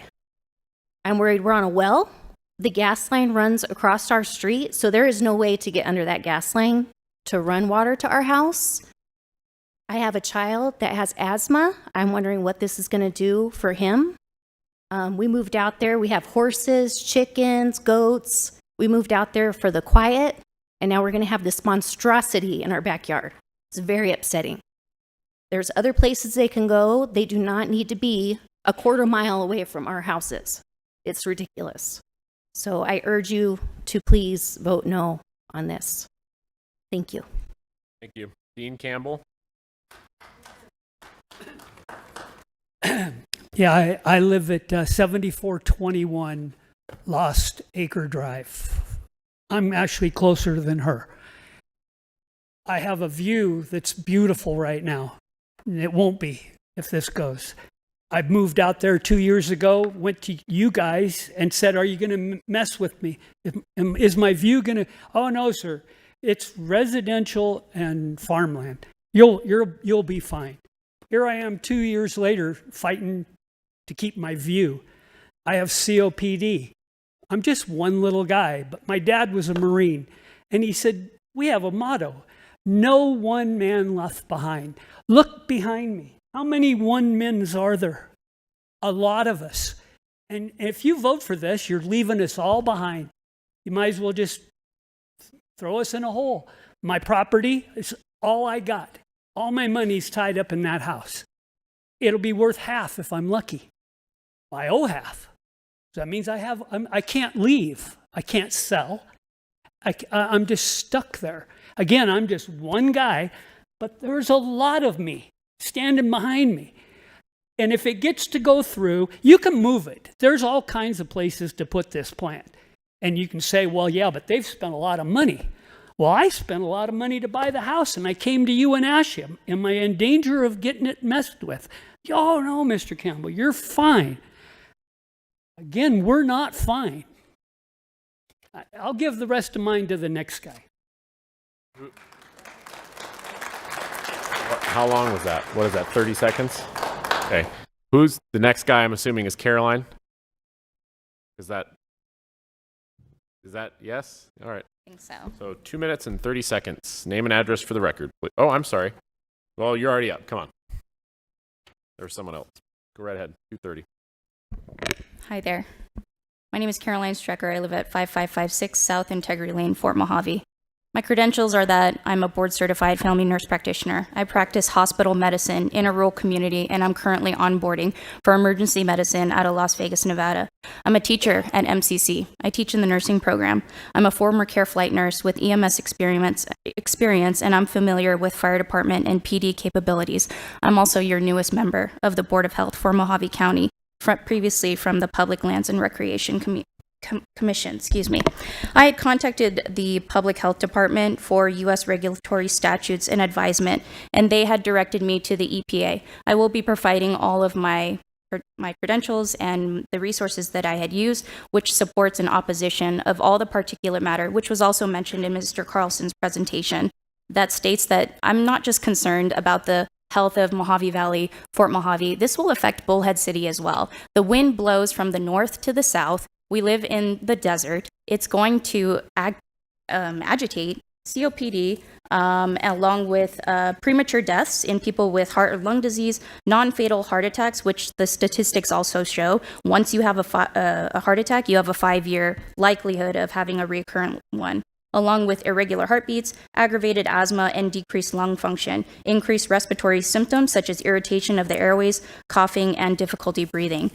This is also from the EPA stating that the minority and low income and populations frequently bear a disproportionate burden of environmental harms and adverse health outcomes, including the development of heart or lung disease, such as bronchitis and asthma and such. They also have an increased susceptibility to respiratory and cardiac symptoms and a greater number of emergency room visits and hospital admissions, eventually leading to premature deaths.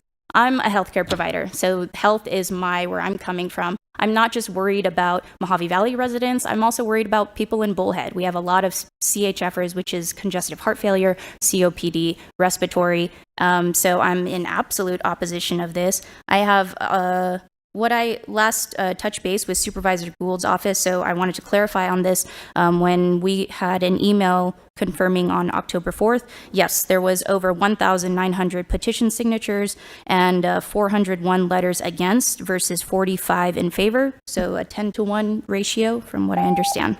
So that's where I'm at. Thank you. Larry Hammond.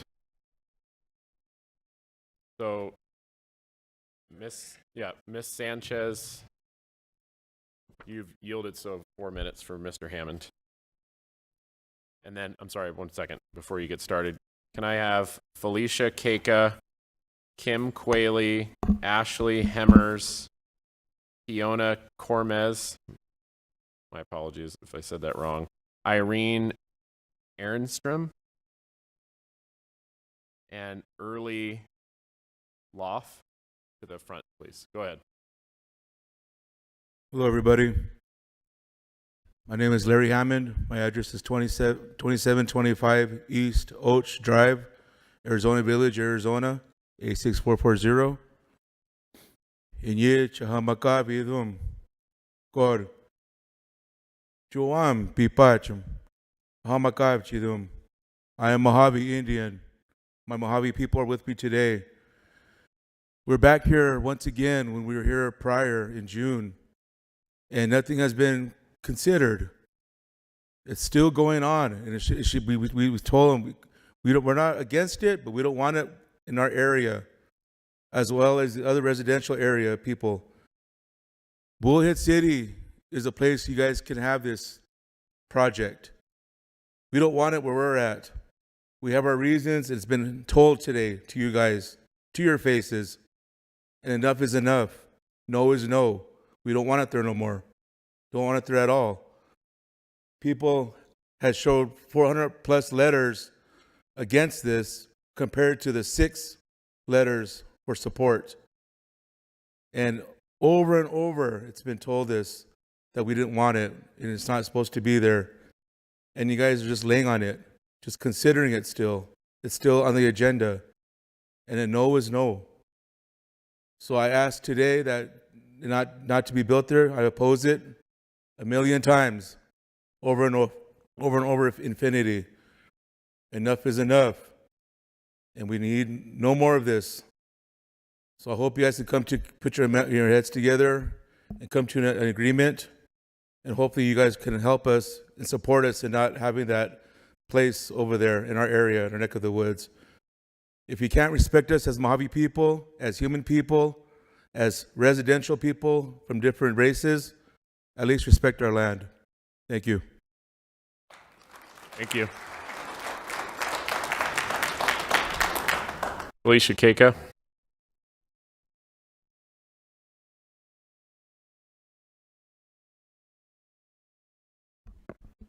My name is Felicia Keika, and I reside at 2180 East King Street.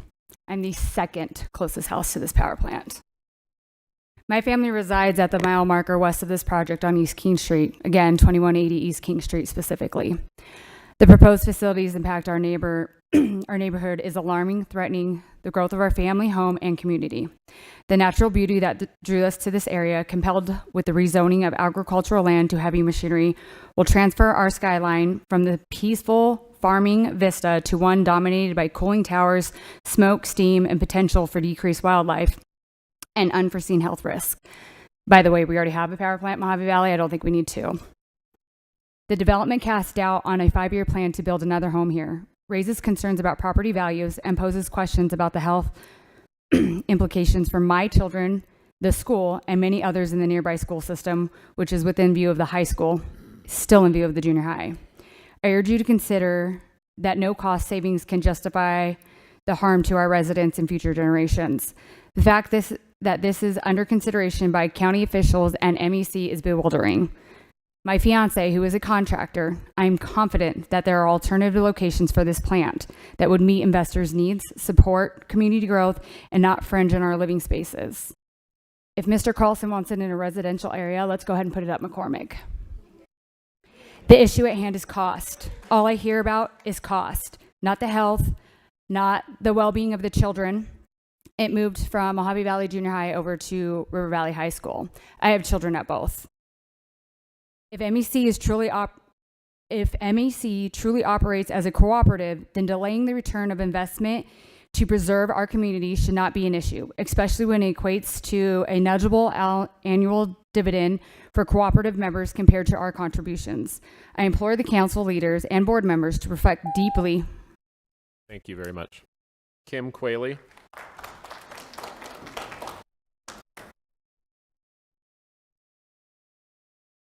Good morning. My name is Kim Cawley, and I live at 2235 Peacock Mountain Drive in Mojave Valley.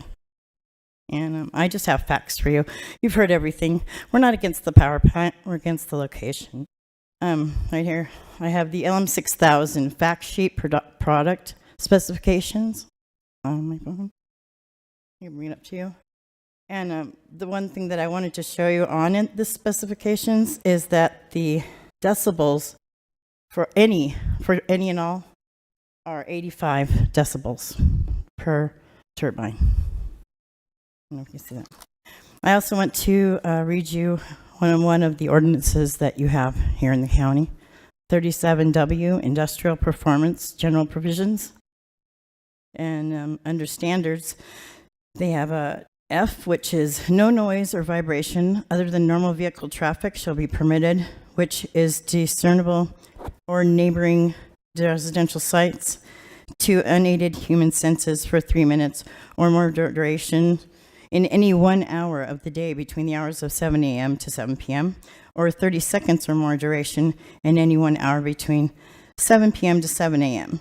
The property owner making a claim of that noise and vibration that is present is responsible for conducting any tests to show that claim. Also, G says, no use shall be permitted which creates annoying odor in such quantities as to be readily detected beyond the boundary of the site. And H says, no emission shall be permitted which can damage health, animals, or vegetation, or any forms of property, or which can cause any nuisance or hazard. And that's from your own Mojave County ordinances. That's all I want to say. Thank you. Thank you very much. Ashley Hemmers.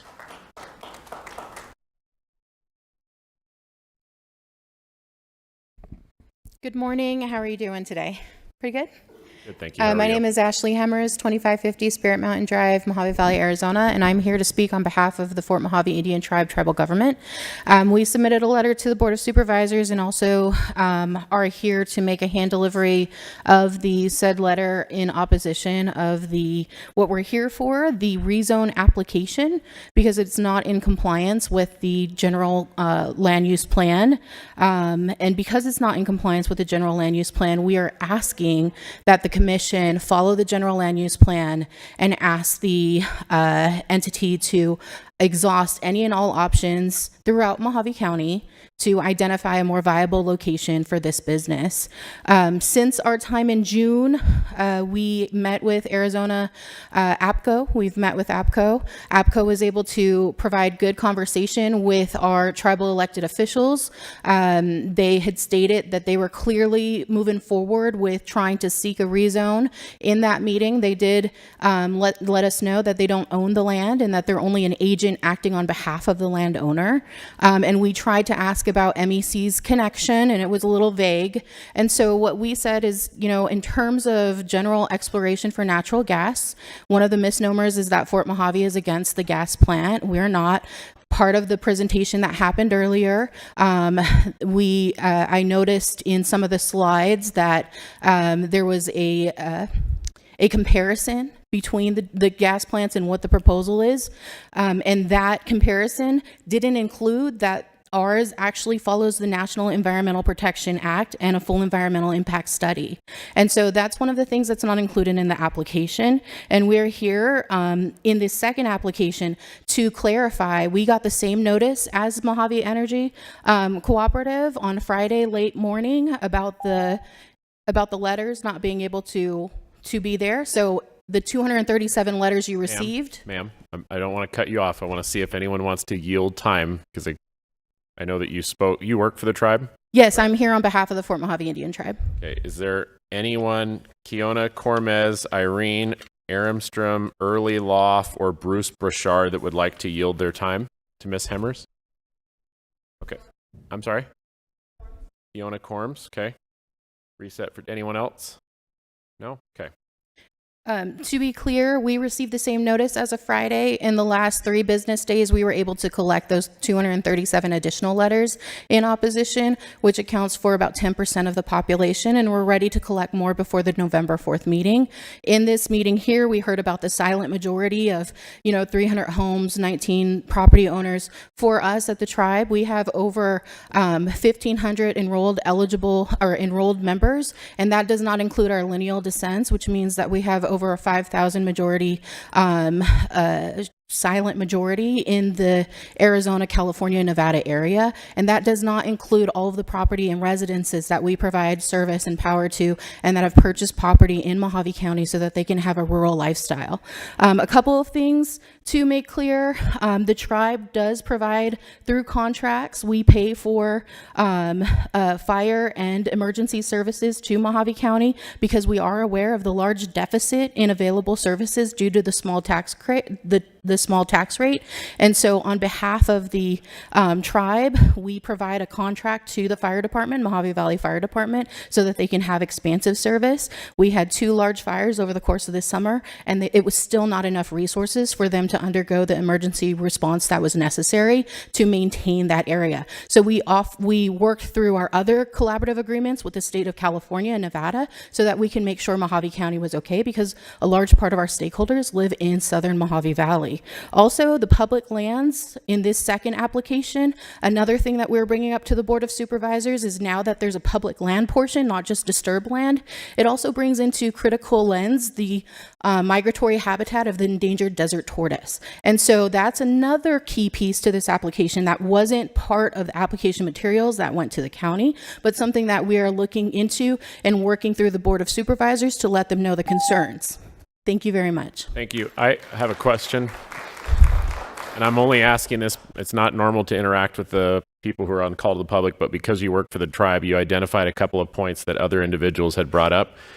Do you recall the statement that someone made, I believe Ms. Pape, regarding the tribe's master plan or something along those lines? So if we have, for the tribe's master plan, we collaborate with Mojave County through the master planning process that you have initiated to make sure that our master plan is in coordination and collaboration with your master plan. So the application is not tribal land, it's adjacent and abut to tribal land. So it's right in connection, and our master plan, our general plan, has it zoned for public lands, conservation space, if you saw that little state area of state land that's reserved for conservation, and then also for agriculture residential. And so when we're looking at the general plan, we understand that there are growth measures that will happen, and so we mirror the general plan for that. And so we identify that there might be additional residential areas that are put in that space, but definitely not heavy MX manufacturing. Thank you. Thank you. Irene, I'm sorry, I don't want to mess up your last name. Irene Evanston, Director for Department of Emergency Response and EPA, Environmental Protection Agency for the Fort Mojave Indian Tribe. I'd like to begin with the Fort Mojave Indian Reservation is home to 5,000 plus enrolled members that are affiliated with ancestral lands and identified tribal lands surrounded by both submitted applications by APCO. There are several concerns with this project to include emergency response times and resources, environmental protection, and health issues to the tribal community in Mojave Valley area. This summer, Mojave Valley experienced a few fires, one of which is over 200 miles, that the fire chief Martin expressed there is a lack of resources and response time to the Mojave Daily News, which brings great concern to Mojave Valley. Fort Mojave Department of Emergency Response has been working in good faith, government to government, with Mojave County Planning and Zoning to ensure that we are following county processes. After receiving an email last Friday notifying us that 400 plus submitted letters and 1,900 petition signatures would not apply to the new application as of date this morning, 245 opposition letters were collected in 72 hours, business hours, from the Fort Mojave Indian community in Mojave Valley. The originals, again, were submitted this morning, which does show 10% of the population in opposition within 72 hours for the Mojave Valley area. Working with Mojave County Planning and Zoning, there was no ask from APCO to seek already zoned lands in Mojave County for MX zones. This project does not benefit me as a resident of Mojave Valley, as I do not get electricity or are a member of MEC, and will be out, and I do live outside of the 3 mile impact zone. Thank you. Thank you very much. Early Loft.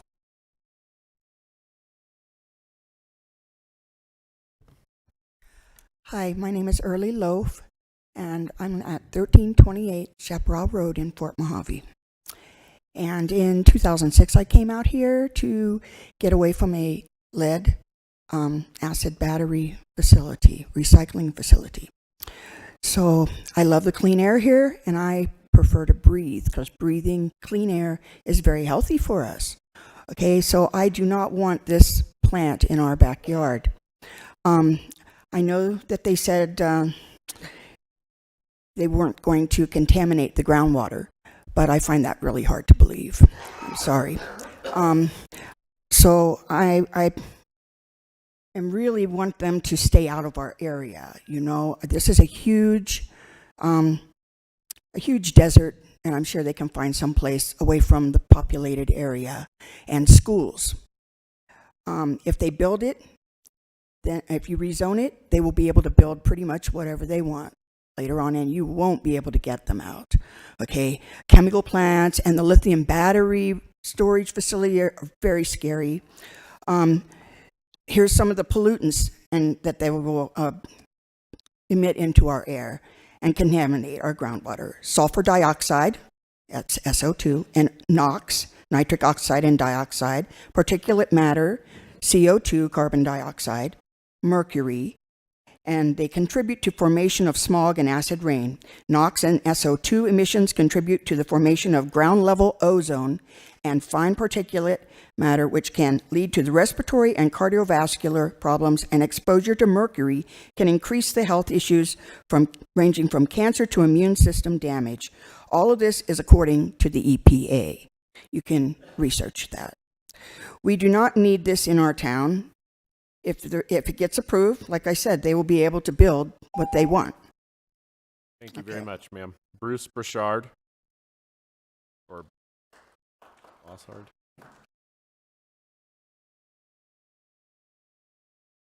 No.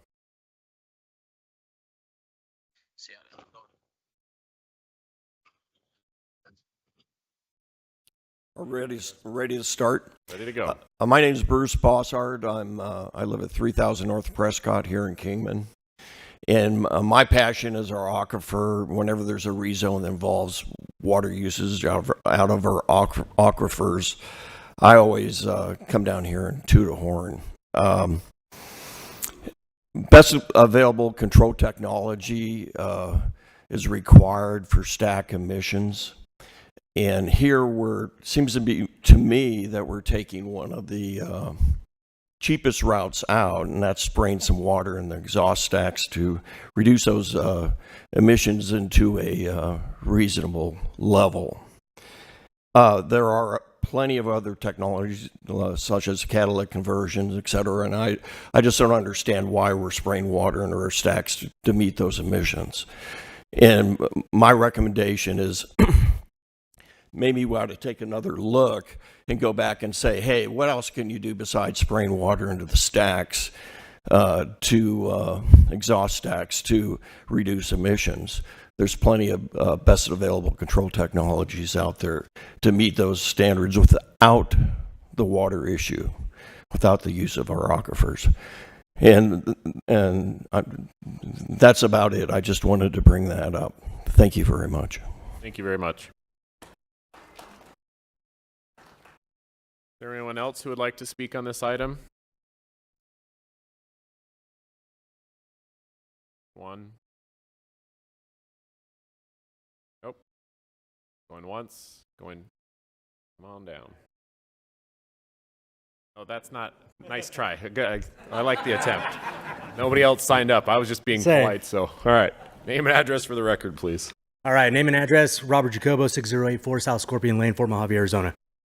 All right. Good afternoon, everyone. Thank you for coming here today. I stand before you not just as a concerned citizen, but as someone deeply connected to the land that we've nurtured and protected for generations. Today, it's once again under threat from outside interests, specifically APCO and the MEC, who propose 2 49 megawatt natural gas peaker plants right here in Mojave Valley. And let me start by just saying clearly that we understand the need for power. We recognize its role in society. But what we are against is the improper assessment of such projects. And what we are against is the corporations trying to skirt around the requirements that should trigger full environmental assessments that are crucial for understanding the long-term risk to our lands, our resources, and our people. These projects are presented as progress, but we need to ask progress for whom? Because when corporations rush projects like this without properly addressing the environmental and health impacts, they're not prioritizing us, they're prioritizing their own profits. As we can see with top executives making approximately $1.6 million salaries, according to the Arizona Republic from MEC. They see our lands as a resource to be exploited, not as a home that needs to be protected. Otherwise, why not build it in their own backyard? We've seen this before, outside businesses coming in, promising jobs, economic benefits, while cutting corners on environmental assessments and long-term planning. Representative from Bullhead City's organizations like the Los Matadores and Bullhead City Rotary Club mentioned that there's one representative here to represent those organizations, but look at the opposition, right? We're here because we're willing to stand for ourselves. We're here because we care enough to be here. We're not sitting at home. We traveled here to be heard. Our land, our air, our water are not negotiable. They're sacred, and we must demand the highest level of care and responsibility when it comes to decisions that affect them. What APCO and MEC are trying to do here is avoid the proper checks and balances. They want to slip under the radar, avoiding the full environmental assessment that would expose potential risk to these plants. Thank you very much. Thank you.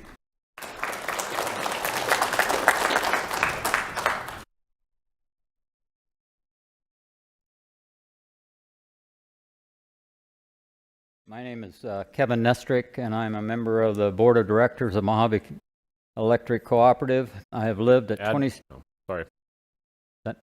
Continue. Sorry. My apologies. I have lived at 2680 Country Club Drive, Bullhead City, Arizona, for the past 47 years. I have been a member of the board for the past 45 months. I also owned Nestrick Pharmacy, Inc. for 33 years and operated community pharmacies, home health companies, and 4 home infusion companies. I believe I have an understanding of business. However, I have learned a whole new set of rules and guidelines and terminologies with MEC over these past 45 months. The electric utility industry and the operation of electric provider networks is extremely complicated. Just like my healthcare business, this utility utilizes highly educated engineers and business operators to fulfill its demands of low-cost, reliable power. My fellow board members and I attend seminars to keep up with this. We didn't just learn it overnight. I am not closed-minded to the issues that have been brought here by those opposing this plant. I have also attended and listened to several of their presentations previously, but I do have issues with the data and the details being presented or misrepresented. Repeatedly, false information is provided as fact. I would like to address a couple of those issues, but time will not permit all that we could go through on the data that you have been presented. One of the issues that I would like to... Thank you. Thank you. Also, they closed off the registration for us to sign in to get in here. That's correct. We close when the meeting starts. Well, shortly after the meeting starts. We stood in line for an hour waiting to get in. And which is exactly why at the end of all the people who came early and signed up, I offered to allow any other individuals to speak. Thank you.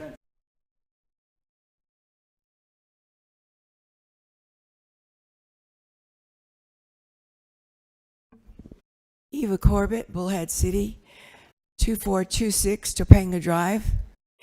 Yes, I do live in Bullhead City. But we are affected by outages just like everyone else. And many of the speakers here today, I know, are not members of MEC. They are members of Unisource, or the native tribe. So is that not true? Hold on. No. We're not doing this. Continue. I speak on behalf of MEC. I'm a stakeholder for over 20 years, and we do need more power. And I do believe this is the proper location for it to be placed. No matter where you put it, it's going to affect people. That's the truth. So I do ask you to support this issue. Thank you very much. Thank you. Hold on, wait.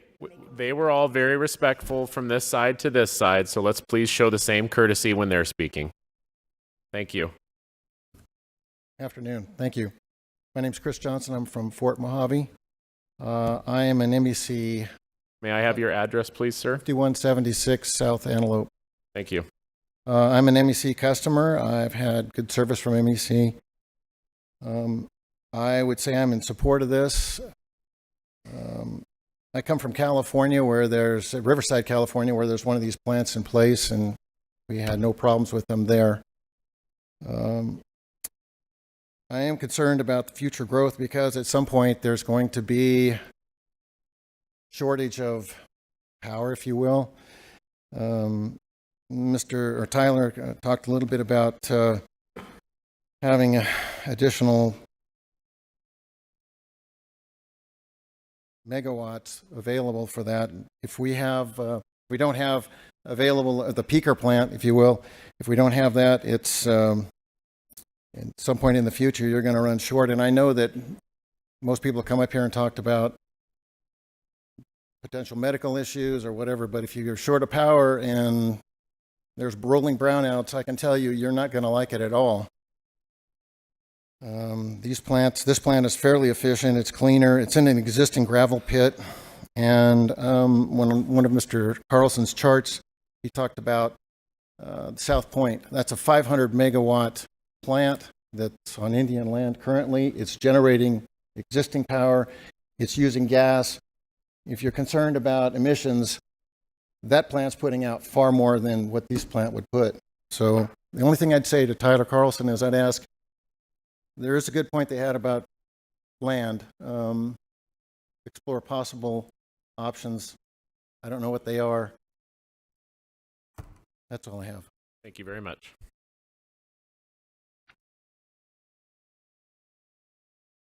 Hi, my name is Beatrice Jacobo. I'm a resident of Mojave Valley, 1825 East Hewlett. And I heard first, second, and I'm probably the third one that's closest to the new place that is going on. And they said they were going to buy land, and it was contingent upon the rezoning.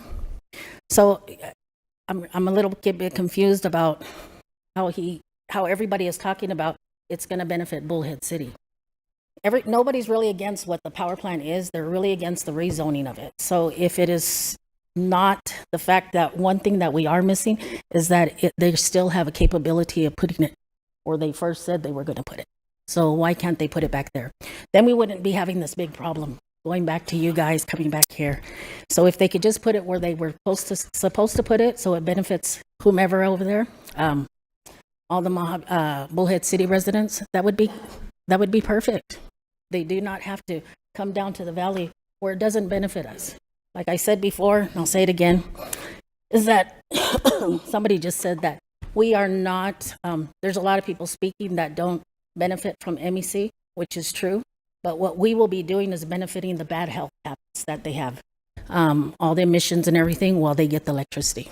So put it where it needs to be put, where you guys first said it could be put, up in Fort Mojave, put it there. Let them fight it, or put it in Bullhead where it's beneficial to them. That's all I wanted to say. Just for the record, it'll benefit all. From the presentation, it looked like it benefits all MEC. MEC, but there's other people. No, See, where we live absolutely. in, No, I where we live understand. in Mojave Valley, it doesn't benefit the majority of us. I completely understand. Right. That's all I wanted to say. Thank you. Thank you very much. Okay, I'm going to close the public hearing. Do commissioners have questions for the applicant? Can I please get the applicant to come back down to the podium?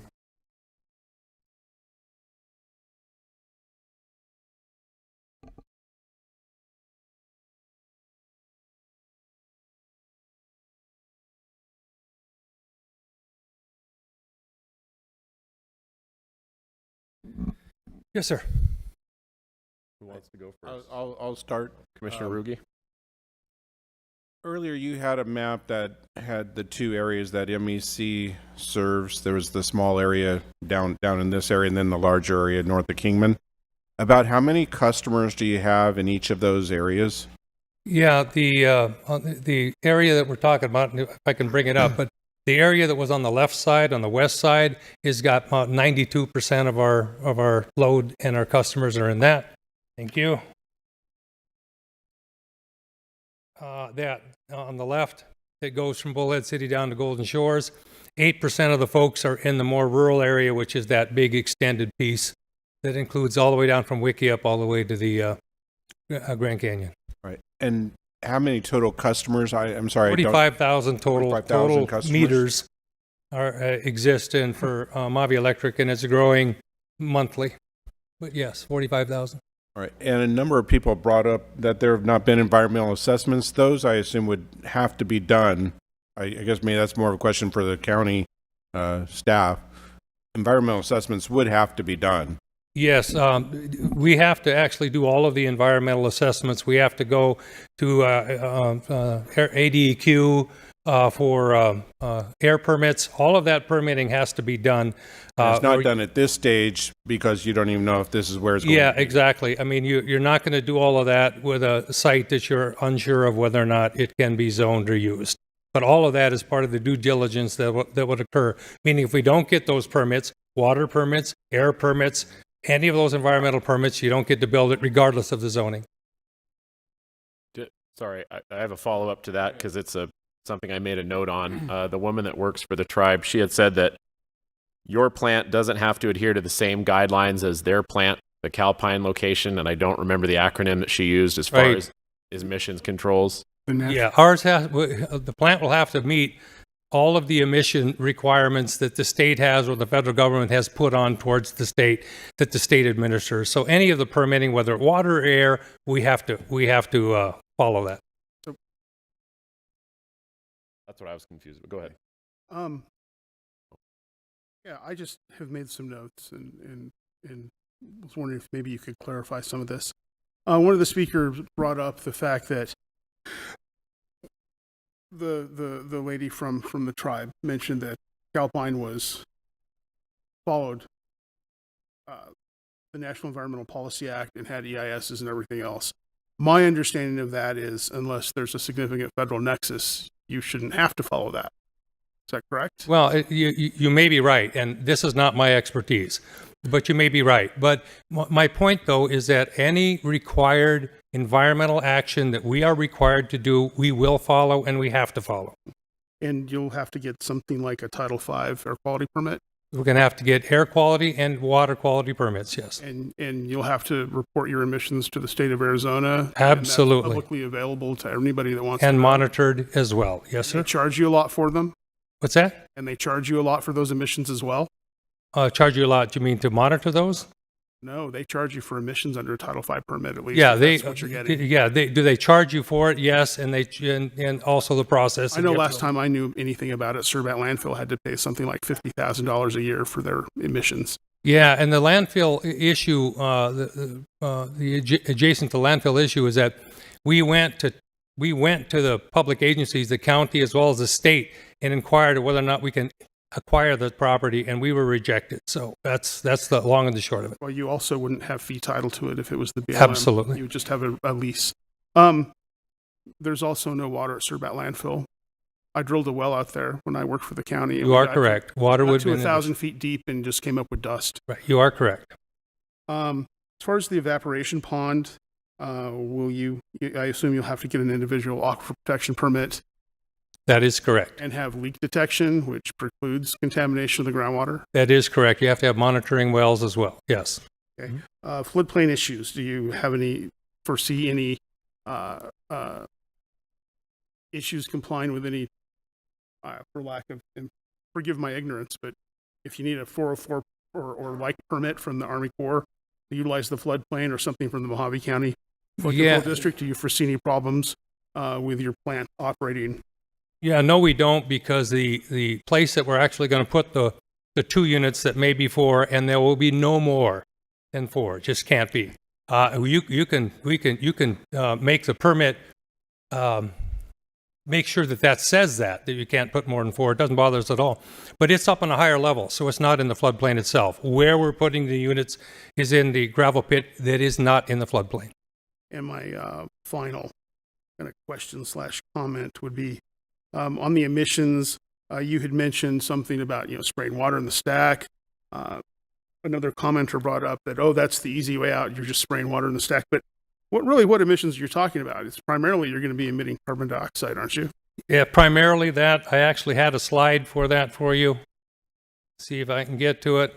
And this is water quality, and I will make sure that we all understand that both the EPA and Arizona water quality issues, and Arizona follows the EPA and the national requirements, but those recommendations are all done by a board of certified doctors. The health issues are absolutely considered when they're creating these levels. And I write these levels right here. So those are all of the outputs that you see, if you can see it on your screen. I'm told that it's the bluish color, which is the requirements, and they are the most recent requirements because they've become much more stringent. And I presume it's green on the left are the outputs that are coming out of these units. So Yeah, the light green. yeah. Okay. So really, the big concerns are your particulate matter, and that's next to nothing. Okay. Thank you. I don't know how to respond to that. Sorry. Oh, that's fine. If you don't mind, I've only got, because he actually asked the most of mine.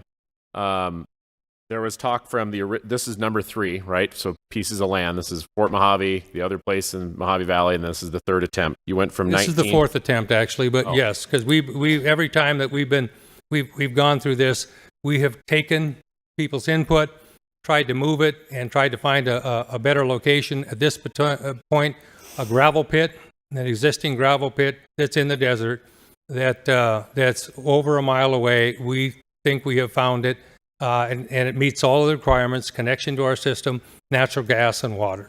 So my question is there was numerous concerns from individuals that it went from 19 acres to 193 acres. I looked at the parcel that you're attempting to purchase, and I'm assuming that the seller is not going to just subdivide out 19 in the very dead center. Well, yeah, let me answer the 19, because that's a great question. We owned all of the other property around that 19 acres. So the 19 acres were just to put the stacks in, not the substations and all of that. And the rest of that zoning, which we had nearly 240 acres, the rest of that 240 acres we actually own and would be using for all of the auxiliary, meaning the warehouses and all that stuff. So it's kind of a little bit of a apples to oranges when you discuss that. So what we've gone to is from about 240 to 273 for actual use, even though we only asked for zoning of the 19 because that 19 had to get zoned to heavy industrial. Okay. But the rest of that around that we owned was already suitable for everything else that we needed. The land volume is the same. So that Land volume's a little bit bigger, but we added more buffer. There was another comment within the land statement of a restriction to 4 plants. They said if you're going to do 4 plants in 19 acres, then you could do, I don't remember what it was mathematically, but can you speak to that? Yeah, I can speak to it as over and over as I can. The maximum is 4, period. You can actually put that in the permit. You can put that in the recommendation. Board of Supervisors can say, that's it. That's the number. There are no numbers past that. And why? And then a couple of people brought up lithium batteries. What is that? They're getting that from your solar plan, or where is this coming from? Yeah, and I don't know actually where that's coming from. I think that they're looking at the billboards and assuming that we're building more solar or building more batteries. We're not. We already have batteries and solar in place. I actually covered that earlier, that we have some over 30 megawatts of, right here. We have 15.3 megawatts that we own of solar, 17.6 megawatts of solar that we do a purchase power agreement with, and 15 megawatts of battery. They're already in place. The point of the gas units is to work in tandem with those gas units to actually cover our peaks, or in a case of emergency, those all will work together to actually supply power if we're in an emergency situation. And lastly, can you please pull up the slide with the distance from where your projected plant location is to the nearest residence? Certainly. I can try. And the only reason I'm asking is Calpine's stack to front door is 0.27 miles where they're at. So I wanted to see yours because that was a statement that a couple of people had made. No problem. I can tell you what it is, but let me get to it because it's better for you to have it. And I'm sorry, Commissioner Ruge, did you have something you wanted to add to that? No, well, that was one I wanted to address as well. So, no, I think right now I'm good. All right, here's the one that you're talking about. I'm going to identify that the stuff in the purple are things that are existing and workable gravel plants right now, and where the units are going, which is encased in red, that's on an existing gravel operation at this particular point. And I will point it out, normally or usually they're zoned for general manufacturing or heavy manufacturing. I have no answer to why they're not. This is the previous location is the one on the in the middle on the left, and the one that we're moving to is the one on the right that's encapsulated in blue, which is either desert or it's gravel plant. And there's the numbers: 1.44 miles closest resident to the southwest, and 1.17 miles the closest resident to the northwest. Thank you. That's what I was looking for. On that side right there, I was a little confused because several of the PO's folks said they were within like a quarter of a mile. That's exactly what I was going to point out. Many residents said they were closer to that was the original plan about a year ago when we first started this, but that's not where we're at today. So it's well over a year. And yes, it may seem like it's being rushed, but we started this last September, and that was the first area. So it's not that particular area. I don't know what to tell you. So the closest residence is over a mile. It's 1.17 miles to the northwest, and it's 1.44 miles to the southwest. Commissioner Morse? Yeah, a couple of comments. We heard a lot of people comment on that we're trying to rezone public lands, and my understanding from the application that there are no public lands that you're trying to rezone. Is it staff? Am I correct? Yeah, Chairman Hassett, Commissioner Morse. Yeah, just to add some clarity to that. So there is the property. One of the properties has a general plan land use designation of public lands. And if you look at our GIS map, it's a privately owned parcel, but it's shaded as if it was owned by the Bureau of Land Management.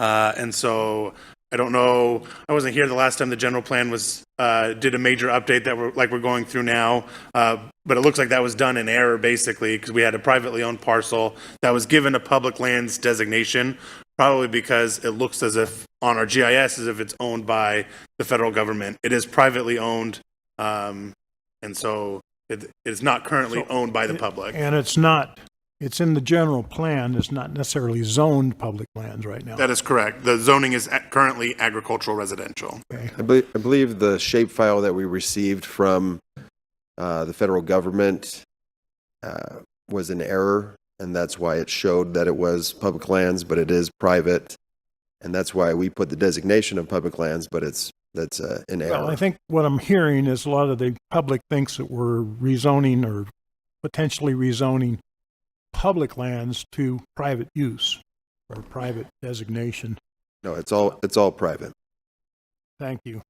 The other thing is, I just for my own edification, turned on, I have a decimal meter on my phone that I use consistently. And during our presentation, since it started up, we have a minimum of 43 decibels and a maximum of 88 during this meeting, with an average of about 69, just for the public's edification. That's correct. And if you look at the maps, and you could tell me where I'm at with the sound, where I'm at with sound. You take a look at it, and there were some folks that indicated, what the units are sound-wise, and they're not wrong on the sound rise at the stack. At the stack. But what we're talking about is away from 1.4 or 1.2 miles away, what we're talking. Can you help me, Allison, with what number are the sound ones?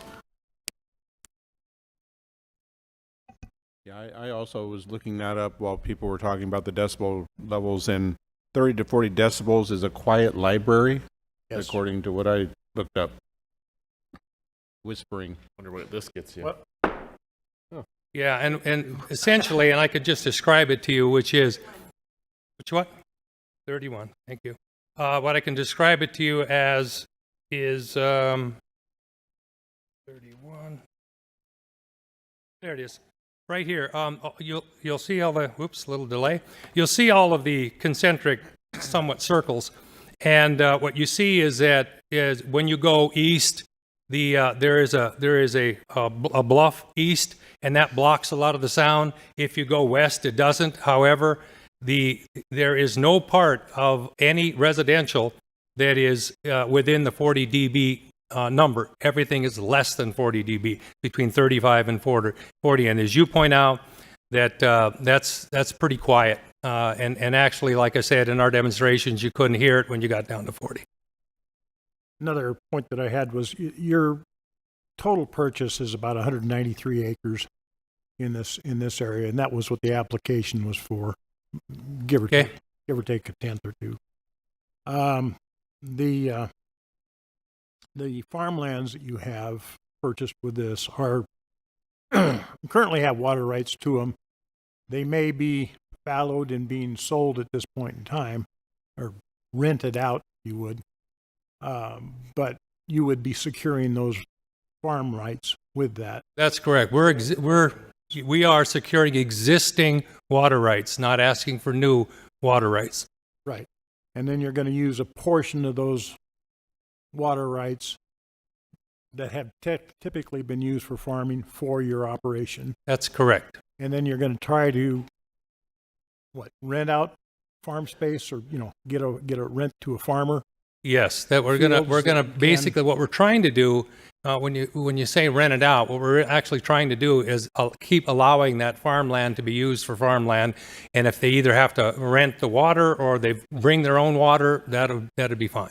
But I mean, they can use a portion of whatever what we're not using for those. That is correct, sir. Contract farming, basically. That is correct, sir. Through Mojave Valley Irrigation District as well, you can sell unallocated water rights, and the fallowing of the land is actually a benefit to the farmers, and many of them take advantage of because of the buyback rates.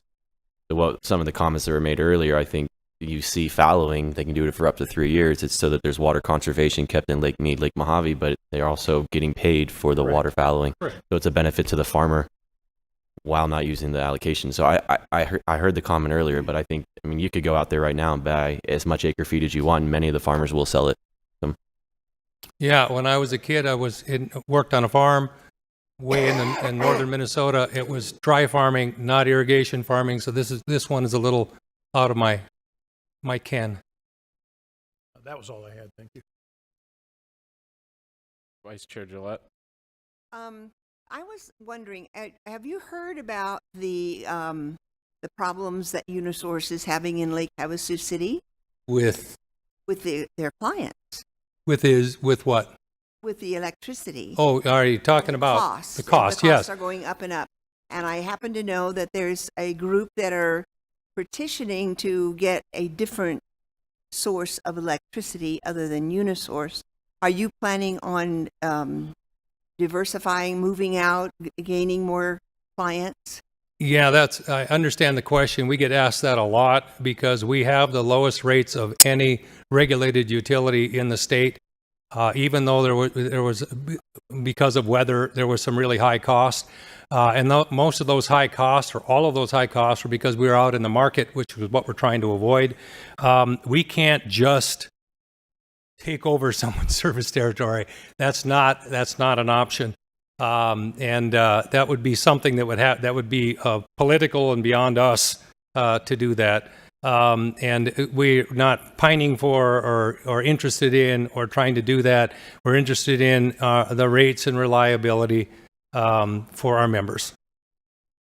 Thank you. Commissioner Bradshaw. Thank you. So a couple of questions and comments. MEC is not for profit. That's correct. And I do know this by experience because I've seen municipal general funds get completely depleted by needing to purchase off-peak or on-peak power when they didn't plan to. I mean, to the tune of $3 and $4 million in one summer. And so, who ends up absorbing that? Well, that's a great question. And I pointed to one of the slides. I indicated that in 1 month in April we had a unit outage. It happened to be a coal unit outage, and so we weren't able to burn coal, which was at that time the most cost-effective resource. We were out in the market, and that market was $6.1 million in that 1 month, which is what we're trying to avoid. Those type of issues. Who pays for that? Our members do. What happens is there's called a fuel cost adder. You should be, if you're in Unisource, you're aware of it. They have a fuel cost adder. So does APS at this particular point. So does Nevada Energy. Most every utility has had a fuel cost adder in the last couple of years because of the high price that they had to go out to in the summer.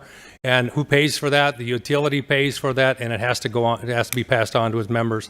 So our fuel cost adder went up. We announced it in November of last year. It just went back down from 2 cents to 1 cent in September, and then the next few months it'll go down to zero. We've weathered that storm, but yeah, that's what happens to every utility, regulated utility in the state of Arizona, is that, and most often all over the United States, is that when there is a difference in that cost that compared to what's in your rates, you either collect it or you give a credit. Now, to make sure you understand, from 2013 to 2022, our members had a credit of anywhere from a half a cent to a little over 2 cents of a credit that whole time period. Okay. So there was some discussion about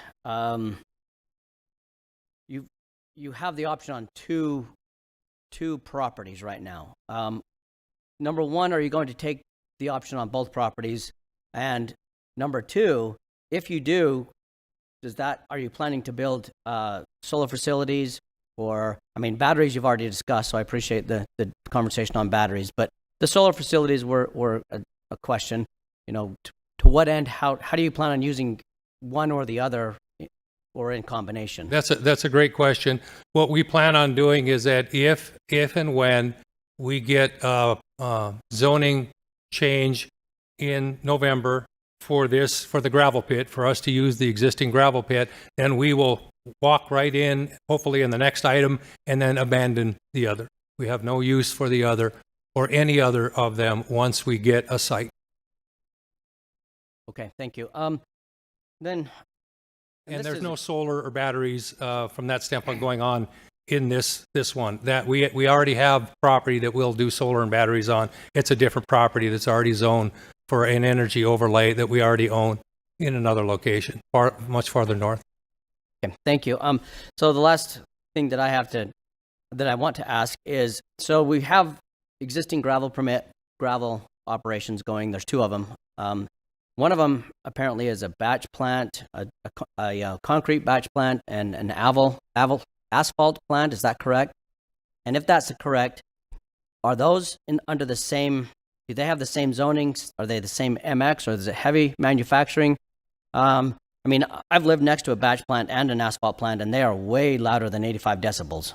So Yeah, those two areas. I'll see if I can get to them. These are the two areas. That is purple, right? Is that purple? All right, those two areas. The purple on the north, that particular piece of purple, that is an existing gravel plant right now, existing gravel pit in operation as well. And you actually have to, in order to get back to that particular piece of property, you have to go and ask the gravel pit owner operator to get through that area, even to get back there. The other one on the south is heavy manufacturing, and it is for all of those purposes that are listed: mining, gravel, concrete, all of that stuff. And is it in operation right now? I don't think that the actual asphalt and concrete is in operation at this point, but the gravel pit is, and it's been zoned for that. So that's the one that's on the south. that's all I have for now. Commissioner Hubbard? On the extra juice that you put out, if you offer it to Unisource, they have to buy it. So what's that going to do to the Unisource folks that are on Unisource? What's it going to do to their bill? Yeah. They're going to have to cover that somehow. Yeah, I really can't address what Unisource is doing or what they can and can't do. We're not in the market to try to buy or absorb or do anything with Unisource at this particular time.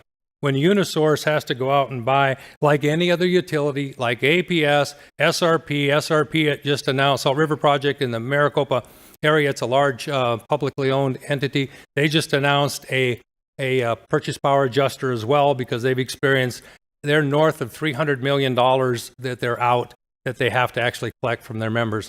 If they don't collect that, then your balance sheets will be out of whack, and you'll have some particular financial problem. And the reality of why did the Corporation Commission create this? And they created it for co-ops in 1979.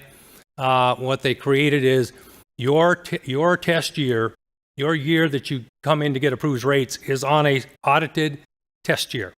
And whatever the fuel costs and whatever the power costs were at that moment, at that year, is what you can collect in the future. If fuel, and we're talking natural gas, coal, market energy, if that goes up or down from that number, what you do is you adjust it with your purchase power adjuster rather than coming back constantly for a rate change. That's how that all works, and it works for everyone. And matter of fact, Southwest Gas has one as well. But if you offer it, Unisource by law has to accept it. If I offer what? They have to, if you offer excess electricity, let's say, to them, they have to by law accept it. Yeah, I think that. So is that how you're going to cover your cost? Absolutely not. We have no desire to outsource any of this. We are not outsourcing any of this. So I just went through and showed you the 30, and then the other 39 or 38 was for our loads, period. And that's what it's for, period.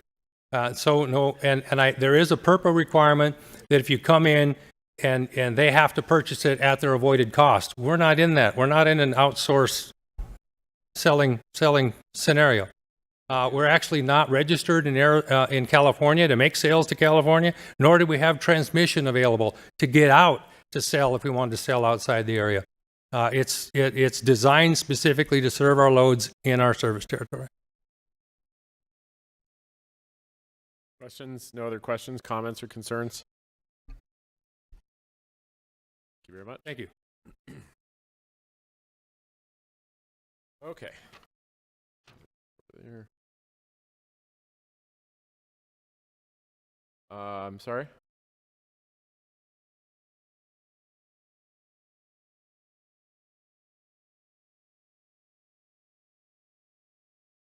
No, I know why you have to follow it. I just said they don't. Because it's,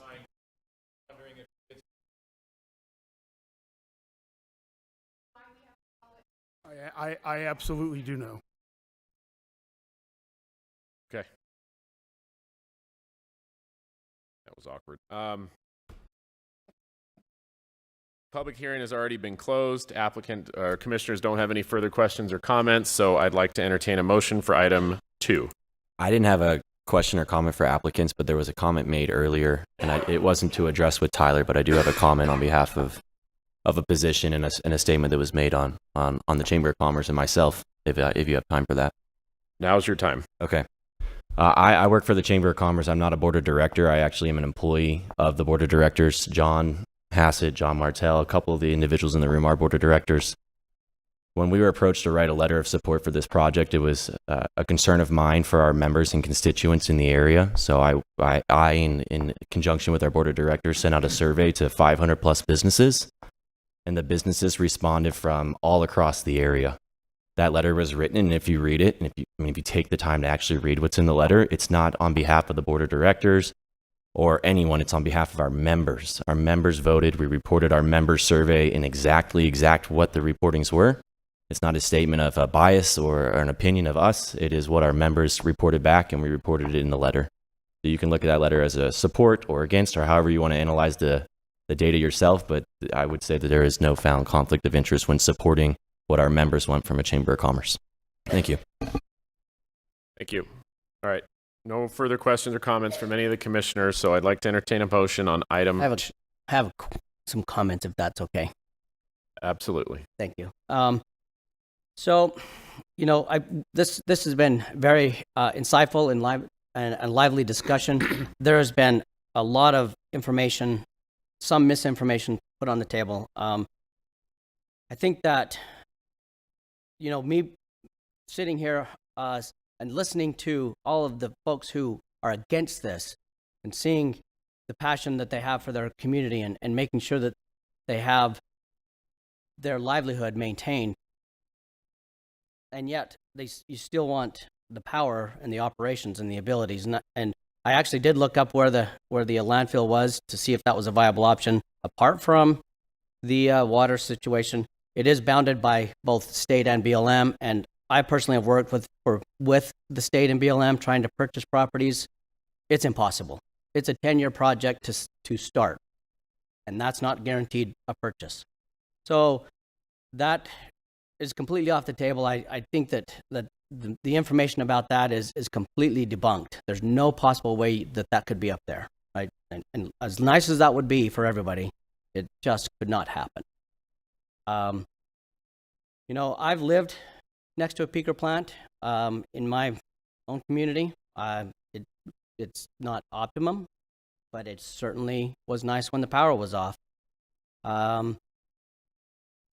There's already MX uses here. You've got a gravel pit, you've got the dust, you've got asphalt, you've got all of these things that are already in operations. And to me, and I've lived next to both of all these operations, and the power plant was by far less impactful to me than a batch plant and a gravel pit. So, and I appreciate everyone's input and understanding and process. And I'm not going to be popular, but I'm making a motion to approve this request.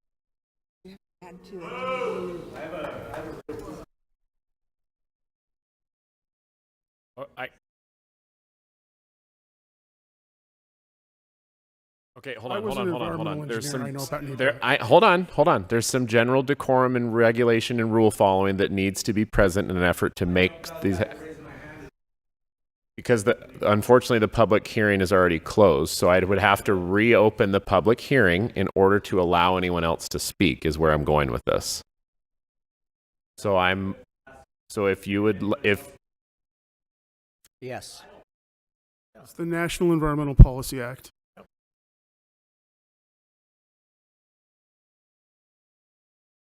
I doubt it.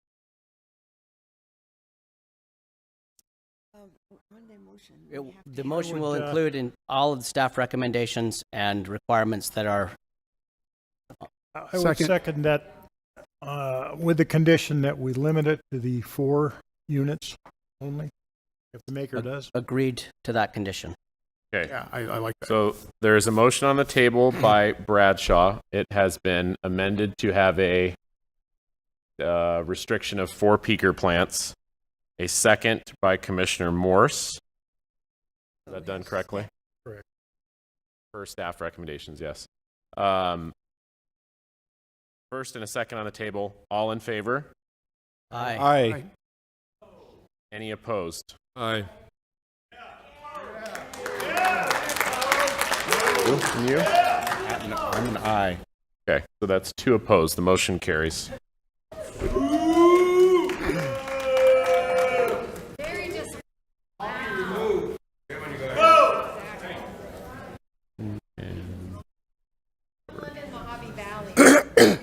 By the way, there's no that this is not the final decision. That was a lie. You hold on. You guys know that this doesn't die here, correct? Like just Do the right thing by the people. okay, but hold on. You have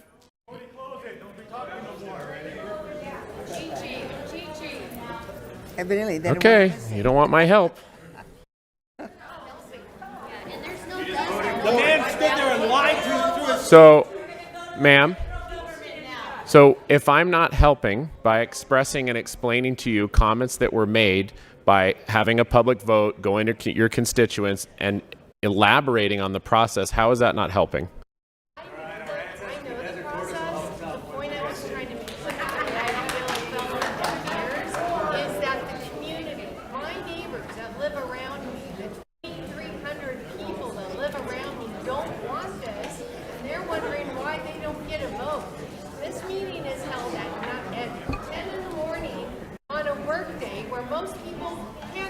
Mis- We have 1,960 Mr. Chair, sign a petition. Yes, Mr. Holtree. Mr. Chair, I would suggest that we maybe take a 5 or 10 minute Okay, break. yep, this and then meeting you, is You guys recessed. can have a conversation if you'd like. 10-minute recess. Thank you. So, ma'am, now you can come up.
Back to order. Item number 6, Matthew Gunderson.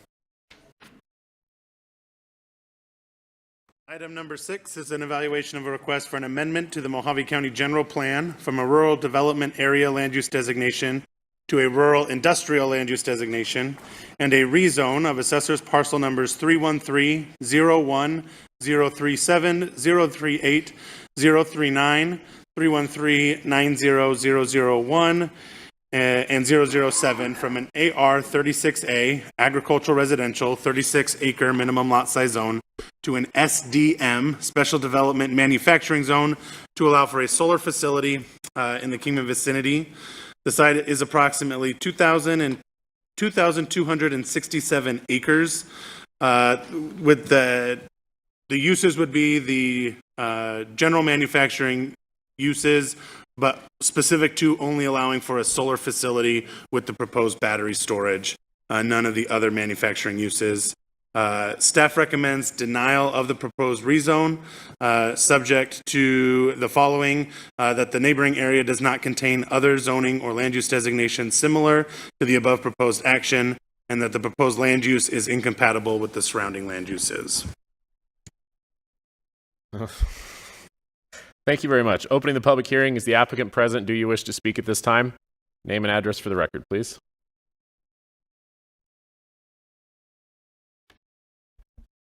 Hello, my name is Peter Furlow with Quarles and Brady on behalf of the applicant, Amore Solar. My address is 2 North Central Ave. And I should have a presentation up here. Perfect. Scott, do I just click this to get in there? Perfect.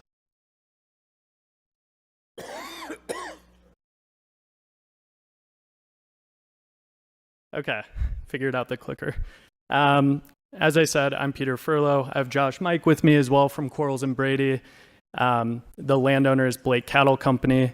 Ryan Christofferson of Blake Cattle Company, the landowner, is also here in attendance. I'm going to step away shortly. He's going to introduce himself, and then I'm going to give the rest of the presentation. From the applicant team, Mission Clean Energy, Amore Solar, we have Audrey Copeland, Rachel Walker, Natasha Anderson, and Austin Hartman. They are here in the event any of your questions go a bit over my head as a lawyer, and they're specialists in different fields, and they can give more context and more details to some of your questions. With that, I'm going to bring up Ryan, and he's going to speak a little bit about this property, some of their family's history in Mojave County, as well as why he thinks this is the best use for the property.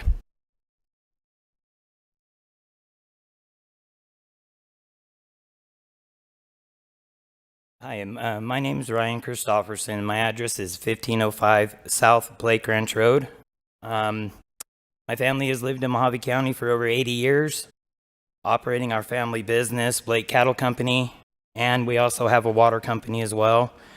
My mother and I are the current owners of the property where the solar development is being proposed, and we will continue to be the owner through the entire life of the project if it is approved by the county. I know the solar development has generated a lot of discussion. I understand that people have questions. When we were first approached, we had the similar reservations, but after thoroughly learning about the project and its positive impact, our perspective changed. My late father, Bill Blake, carefully considered this decision, just as he has with every decision that has affected our family and the land we have managed for generations. In fact, my father used to own much of the land now owned by some of the current opposing landowners. So we're deeply familiar with this area and the history. After evaluating all options, my parents became confident in this location was ideal for solar development. I am here today because I agree with this decision.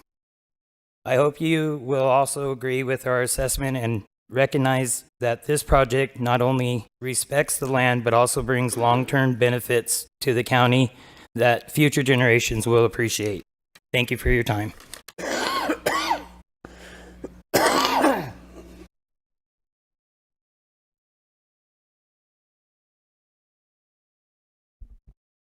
Okay. And about Mission Clean Energy, they are the applicant. The main thing I wanted to point out is that this is not their first project they're proposing. People that are here right now have experience working on some solar projects within the state of Arizona, and they do projects across the country. Our request was laid out by Matthew, but it's twofold. The first is a general plan amendment. It's going from rural development area to rural industrial area, and as part of the Mojave County general plan. And it is a rezone request from agricultural residential 36-acre minimum lot size to special development manufacturing. Matthew mentioned this a little bit in the intro, but the reason for this designation specifically is so that some of those heavy manufacturing uses will not be an option after this solar project decommissions. It can be returned back either to the agricultural use it was before, or a new applicant would have to come in and make that request back at Planning Commission and Board of Supervisors if they wish to do a different form of manufacturing. An overview of the property, it's about 15 miles northeast of Kingman.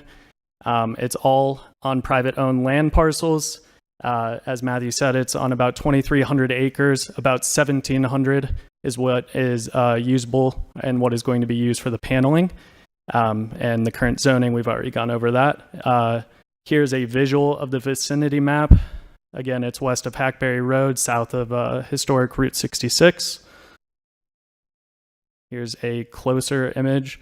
As you can see, internalized to the site is Peacock Substation, which is a major reason that this location was chosen because of the infrastructure as well as the land needed to build out utility scale solar. Jurisdiction map in the green is state of Arizona land, so ASLD land. You notice it takes up most of the east of the site as well as to the north. Additionally, you can't really tell on this map, but from a topographical perspective, that was one of the other reasons that we chose this site, because essentially the natural terrain of this land parcel, it shields it from a lot of the closer by neighbors. And then as you'll see in some of these perspective photos, anybody further away, you also are screened from this use.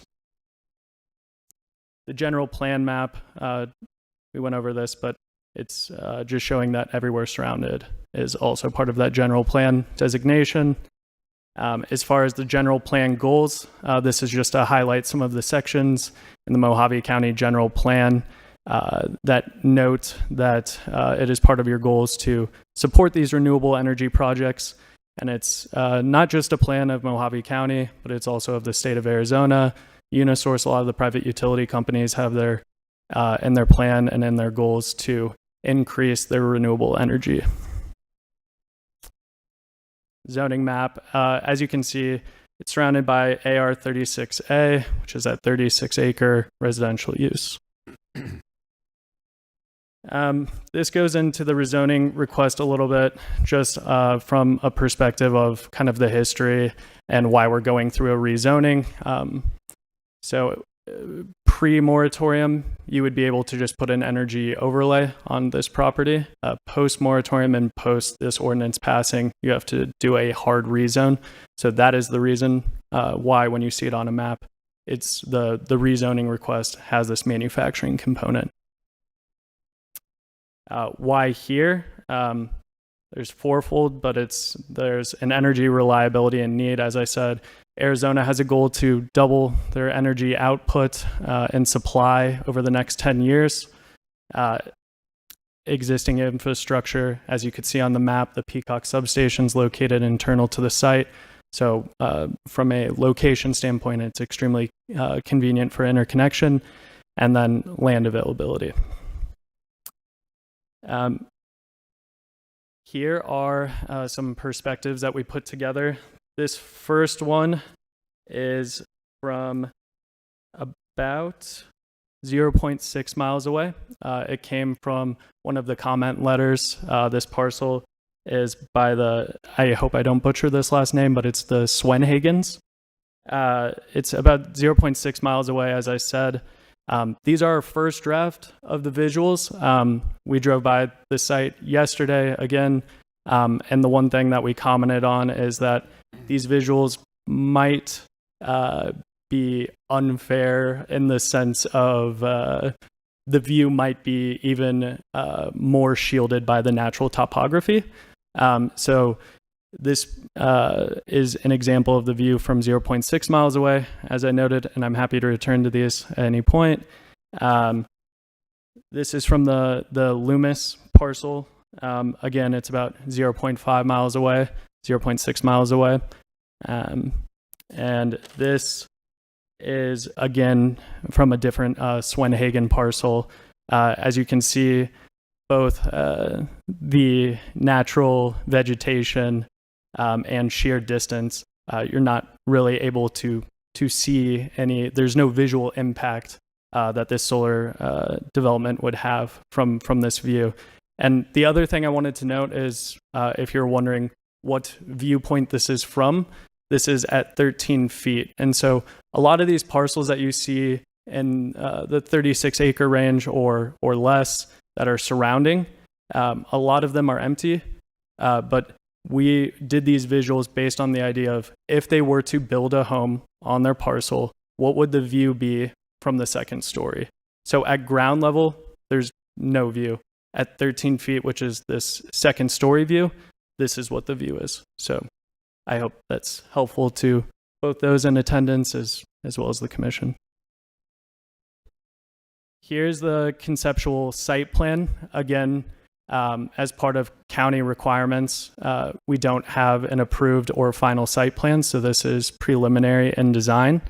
You see the Peacock substation to the south, and the southeast corner of the parcel is of the property is where any laydown yard would be, which again, to the east of the property is where that state land is, so it would be not within visual distance from any of those surrounding. If you can also see, the gray is where there are no panels. You'll notice it follows that natural wash area to leave it undisturbed, which is both an environmental, to take into consideration the environmental impacts, as well as, let's see here. Yep, okay. The environmental diligence, again, as the last speaker pointed out, the last applicant, there's still a lot that needs to be done or that's in the future. So here are the project studies and consultation to date that are off to the left. I'm not going to read off the entire list, but to add to what has been done to date and the results of it, I heard mention, as well as saw in the letters of opposition, that glare might be a concern. And so an initial glare study was done, and it found that no impact would be had on those surrounding. And then another concern that I saw mentioned quite a bit was that this could be a habitat for certain species, endangered species. We've done the initial study, and initially the initial findings is that this is not a habitat for desert tortoise or the burrowing owl. And we have more studies in the future that we'll get more details on that. As far as what's expected to come, the vegetative management plan, the stormwater pollution prevention plan, which speaks to some of those drainage concerns that will be brought up, and an emergency response plan that is going to be required pre-construction as well. Some of the benefits, so first, from a county tax revenue perspective, it's estimated that this project would bring in approximately $16 million. And on the next couple of slides, we had a study done, an analysis done, and it broke down where that money would be going. So you'll see that on the next couple of slides. As far as job creation goes, it's estimated that there will be approximately 500 construction jobs, and there would additionally be permanent jobs throughout the lifetime of the project. A clean, reliable energy source for a growing county, and this will be spoken to in following slides, but solar is, as I'm sure you are aware, a low water user. For economic benefits to the county from a tax revenue perspective, again, it's $16 million over the course of the project. Mojave County would get 23%. Hackberry Elementary School District is at 44%, and the community college, Mojave Community College, is at 15%. These are the three biggest beneficiaries from a tax perspective. Again, that breaks down to Mojave County at about $3.7 million, the community college about $2.4 million, and Hackberry Elementary at about $7.1 million. Drainage, stormwater, and low groundwater user. The overall water impact of solar is extremely minimal. You can see compared to residential, it's much less. Compared to agricultural, it's significantly less. The highest time for water use is during construction from a dust control perspective. But during actual operation, the only water that's being utilized is to clean the panels. As far as the source for our water, we understand that we're located in Wallapai Basin, and that there are some water concerns for that basin. And so our plan is to truck in the water and hopefully utilize water from another basin. Landowner also owns a water trucking company. So again, we're at very, very early stages. Construction's maybe 4 or 5 years out. So that is what we intend to do.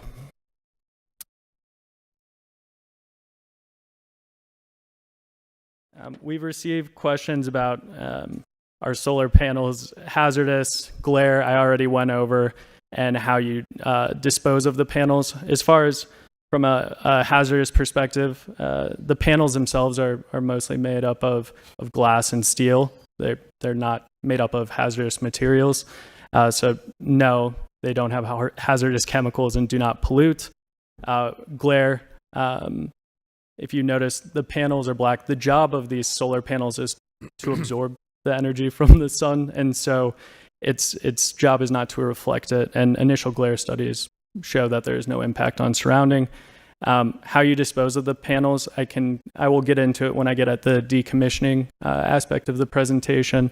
But a large majority of the panels, percentage-wise, can be recycled. I think it's about 95% as of 2024 standards.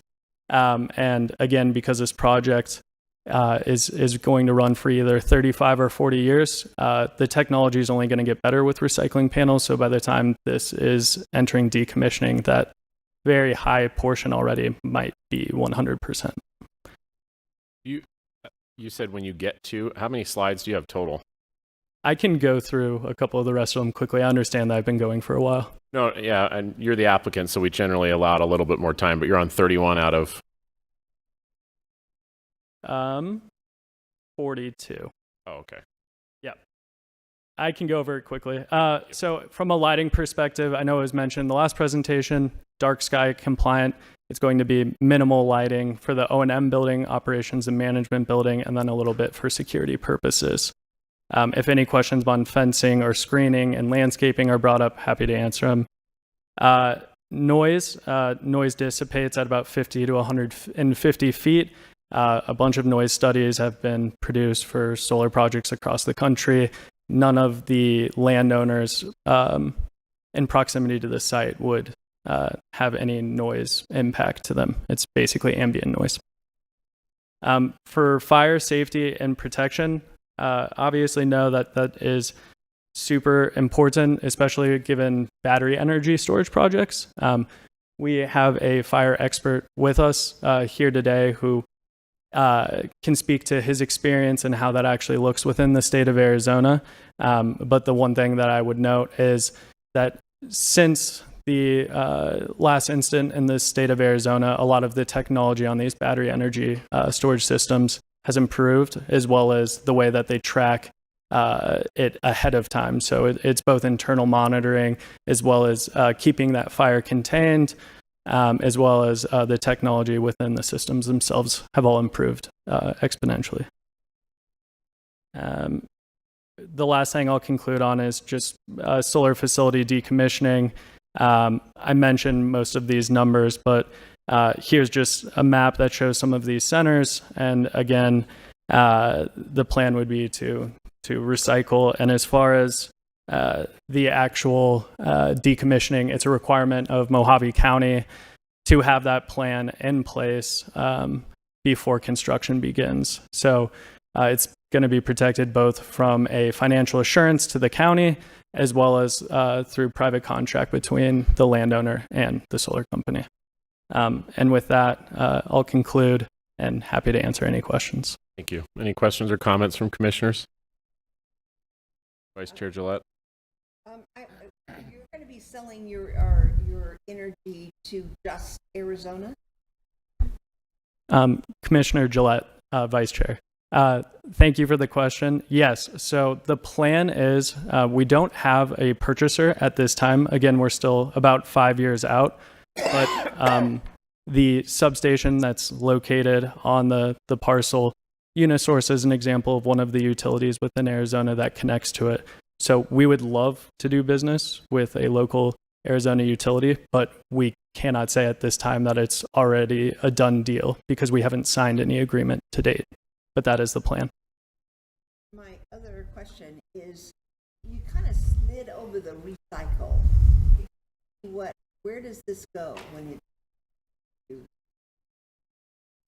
Yeah, so my knowledge ends at that there is technology to recycle these panels and that there are facilities that exist and the materials within the panels are recyclable and that 95% of the panel to date as of 2024 can be recycled with the remaining being landfill.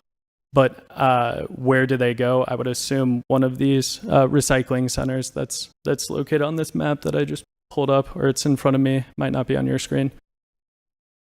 But if maybe somebody from the team who knows more about the recycling technology can answer that.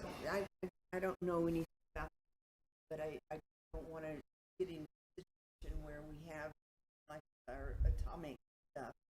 There's a place because it's so, and I don't know if.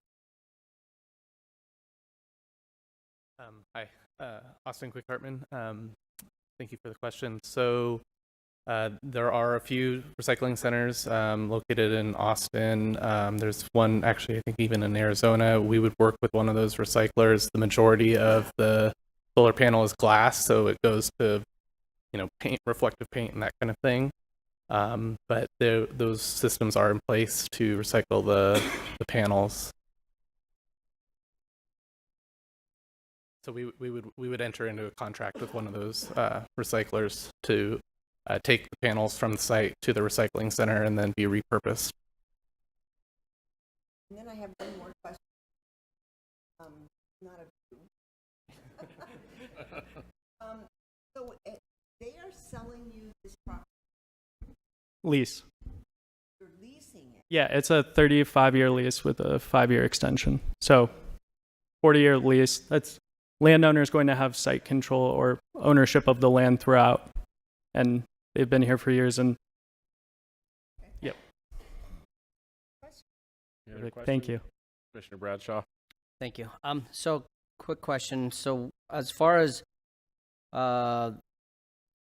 what's the grading requirement on a project like this? Do you have to flatten this land? Are you going to contour the panels? How does that work? I mean, this is not a flat piece of land like some of the other ones we've come across. Sure. So there's a few different tracker companies that have terrain following trackers, and we're planning to deploy those. So they'll follow the terrain as much as possible. And then those areas that are kind of outside of that slope tolerance, we would just avoid altogether. So the intent is to keep grading to a minimum. And then I saw that I don't know if it was in your presentation, 100-foot buffer between the panels and the property line is, and then is that how far are batteries separated away from facilities? The batteries would be located closer to the substation, so they'd be kind of in the center of the site, where the 100-foot buffer is really just kind of our fence, and then the access road, and then the solar system. On these projects, and forgive me for my ignorance, you basically grade the land, sterilize it, for lack of a better word, because you don't want weeds and whatnot grow under the panels or around the panels. And then how do you maintain that that land use for 35 years?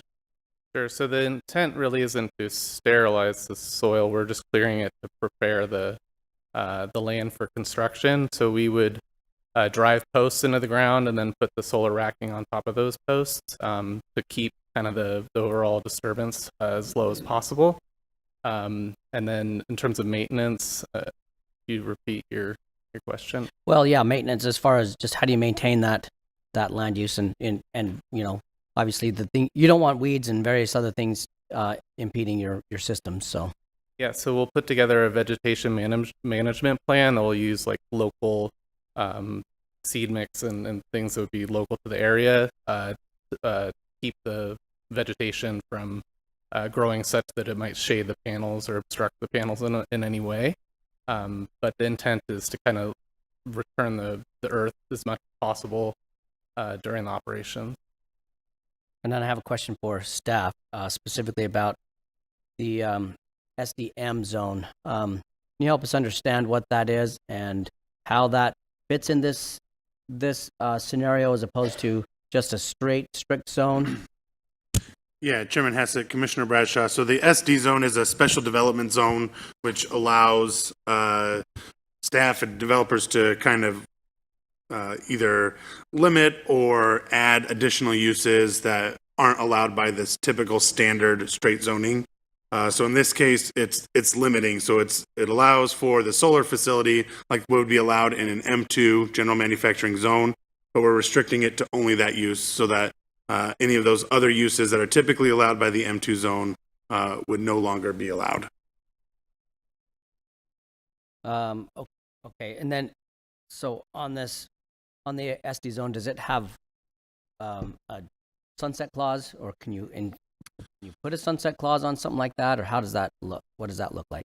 Chairman Hassett, Commissioner Bradshaw, there's not currently anything on there. Certainly if the commission were to recommend approval, they would be able to, they could add specific timelines to that, whether that's it expires or development needs to happen within a certain time frame. Staff doesn't typically add those on our own. We've run into issues in the past with trying to keep track of all of those and enforce those, and that's become an issue. But that would be an option that the commission could add. I think my last question is kind of, decommissioning this. How do you reclaim the site? What do you reseed it? This is 40 years down the road, and then what's in place? That is there a bond? Is there some kind of a reclamation set of ideas or commitment that in 40 years this reverts back to native?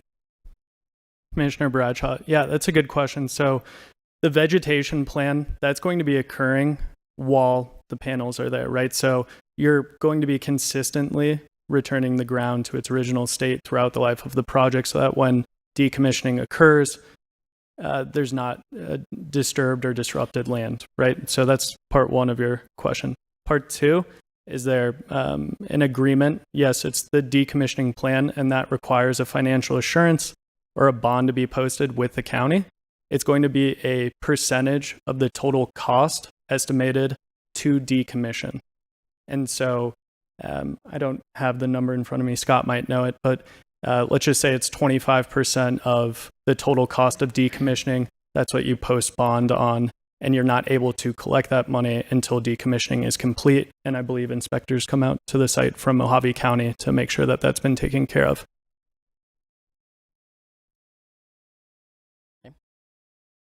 Thank you. Thanks. Okay. I'm going to ask again. I already know what I think the answer is going to be. Does anyone want a spokesperson? I'm assuming it's all kind of same group. All right, perfect.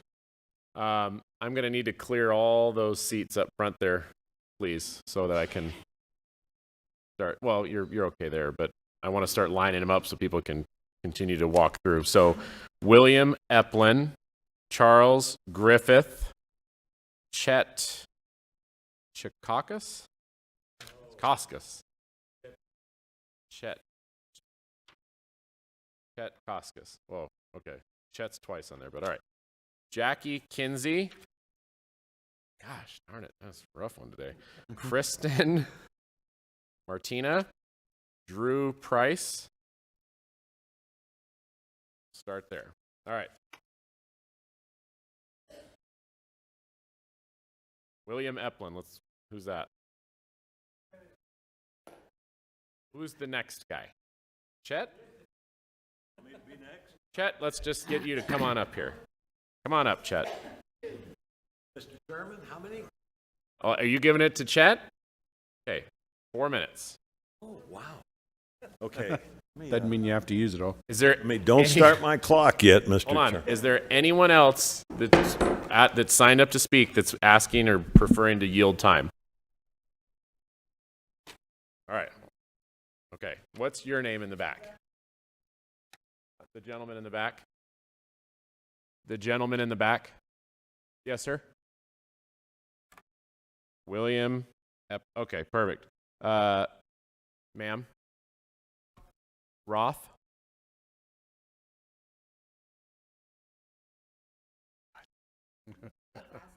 Wow, that's great. Okay, well, I'm just trying to take care of Chet right now. I'm so golden. 4 minutes. That's all I wanted was Chet. Whoever's Hey, yielding I'm for Chet. golden, Go, fire man. away. I'm here. Ay, I ay, can ay. do all this. I was going to cut this in half. It's going to be a hard stop at 4. You can cut it in half. So I don't know how many. You guys will keep track, of You'll course. see the light. Mr. Chairman, members of the commission, good afternoon. I was going to say good morning. Of course, I'm in opposition to the rezoning.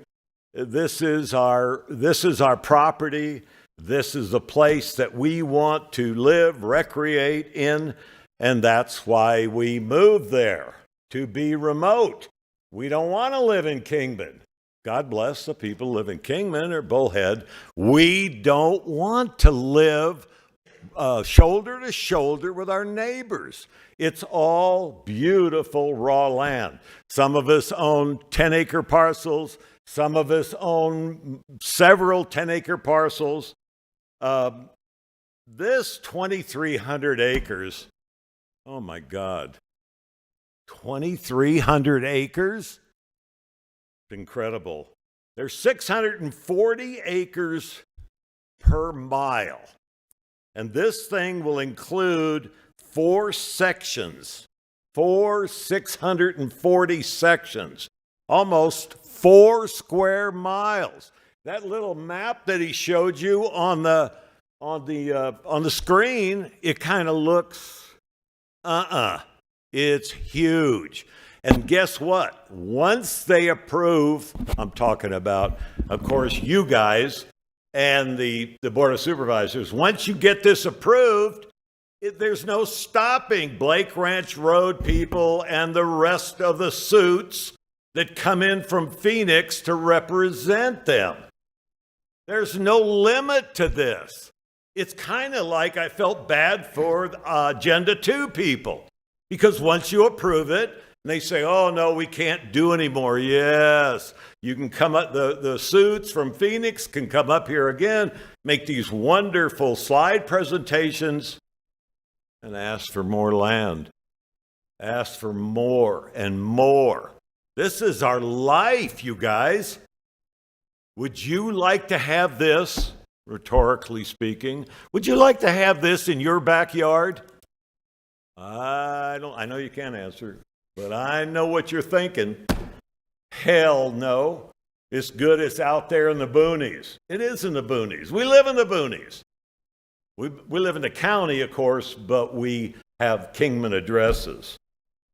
And I do want to address his comments about the solar blast Have you guys ever, with due respect, have you ever been around a huge solar site like the one in Gila Bend?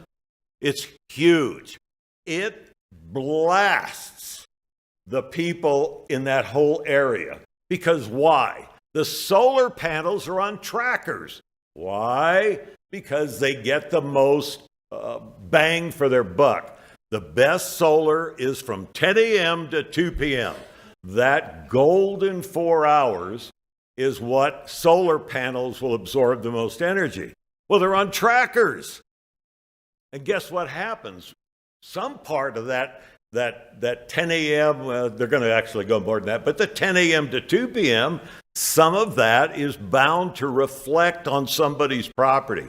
I know people up on the mountain just up from this proposed site.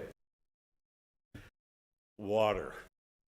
I noticed that the suit, with all due respect, didn't talk about water usage. Agenda 2 didn't talk about it. Agenda 2 didn't talk about how much. Everybody says, well, the water, and we're going to use some water, and that's it. Thank you, sir.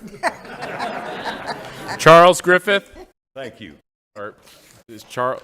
All right, well, ma'am, are you Kristen? Okay, is that who you were yielding time to? No. Okay. All right. Oh, God, I got to talk fast. 2 more now. minutes. 2 minutes. Screw it. Please don't start my time. And I will also, so that's about glare. I want to talk about the habitat proposal, the glare things that the suit talked about. And I got to remind you guys that those people who make those recommendations, it won't affect glare, won't affect anything, are paid. They're paid. They're not doing it out of the goodness of their heart.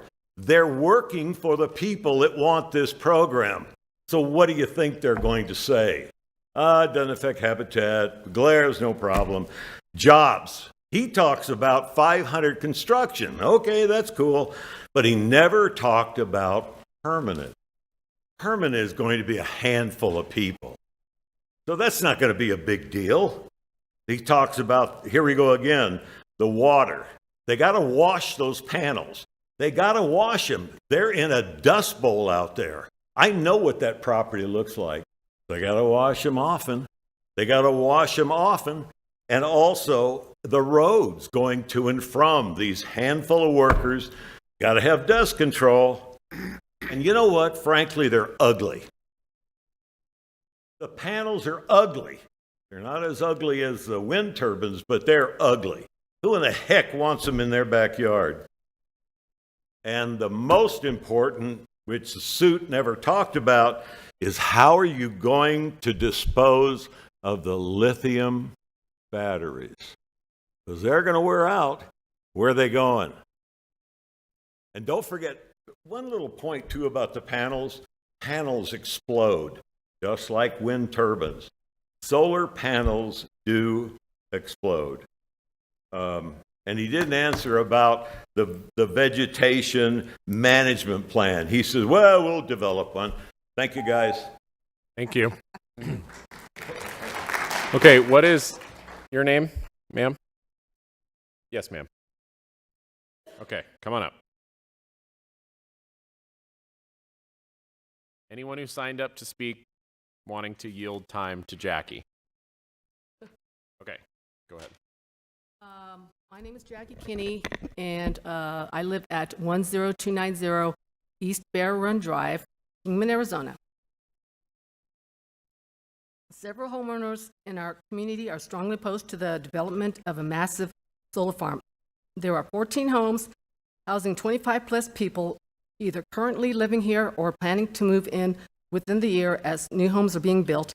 In total, over 38 property owners and their families have purchased properties in this area with more property owners nearby. This can be verified on the Mojave County website.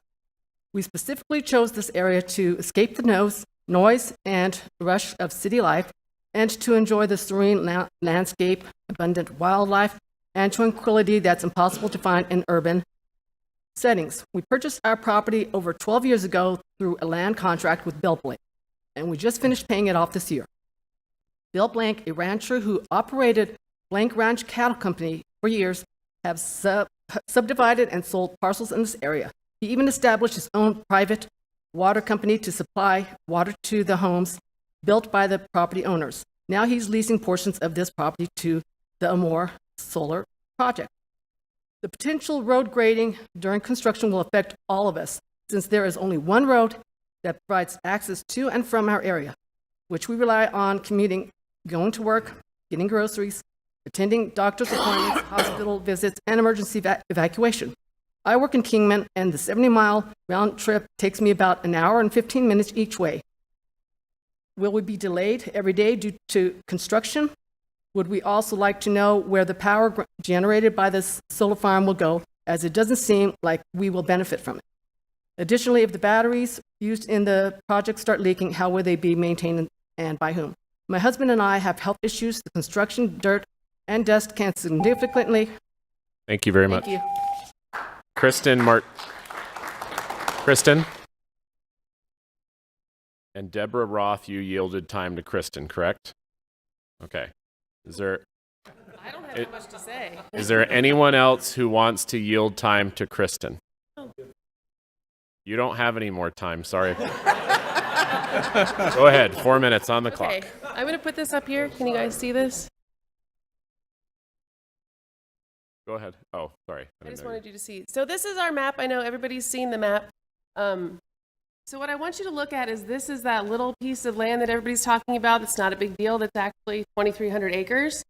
These two little happy squares down here is where my husband and I lived and our friend lives. And it's right on the lot line. So when they tell us that it's not going to affect us, I tend to disagree. The reason we moved out there is so we could be away from everything. It's peace and quiet. It's the middle of nowhere. It's our homestead. It's where we want to, it's going to be our generational home. Our children are going to live there when they grow up. One of them is 18, one of them's 15, and they're planning on moving there after. So it's where we want to go. We were at where we want them to go. And this is what I wrote. It's not as bad. Okay.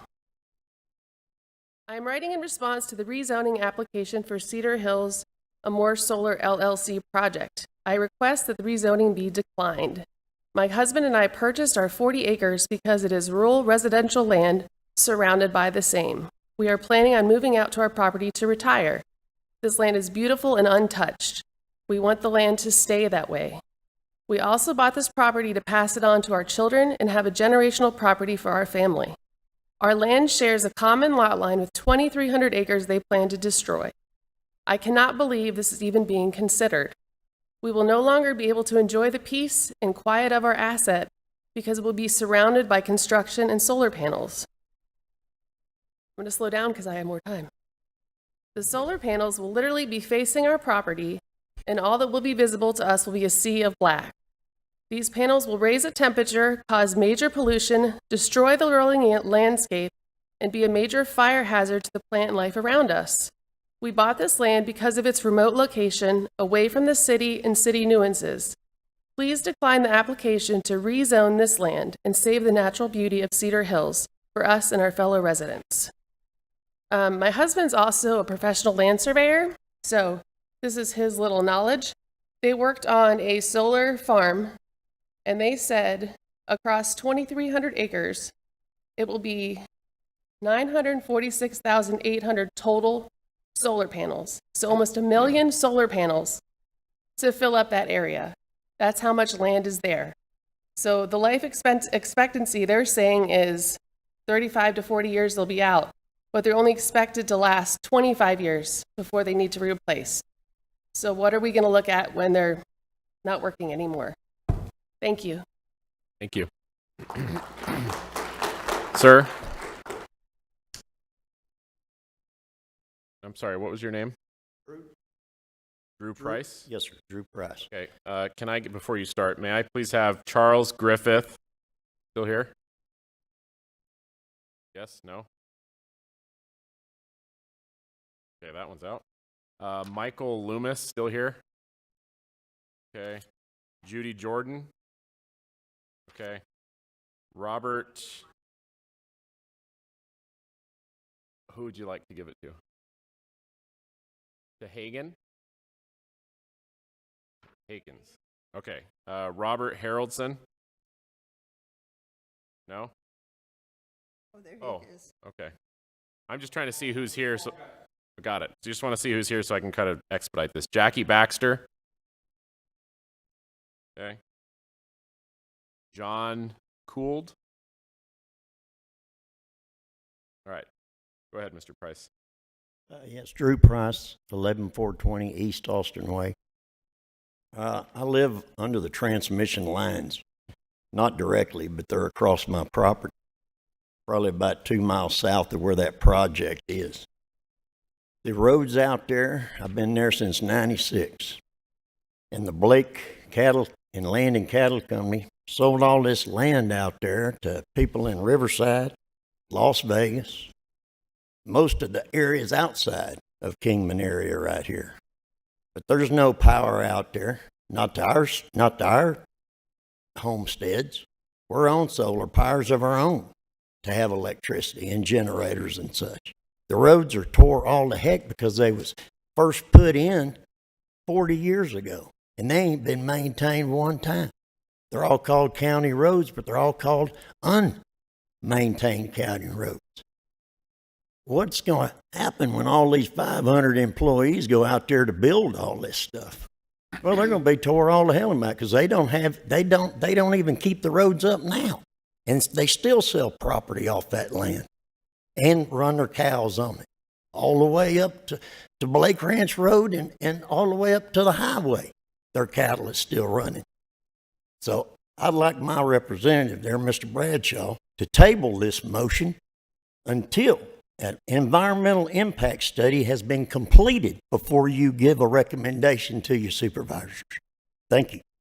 Thank you, sir. Next. Come on up. My name is Mike Loomis. Address is 10660 East Austin Loop, Kingman, Arizona. I got a few things to talk about. There's one of the biggest things here.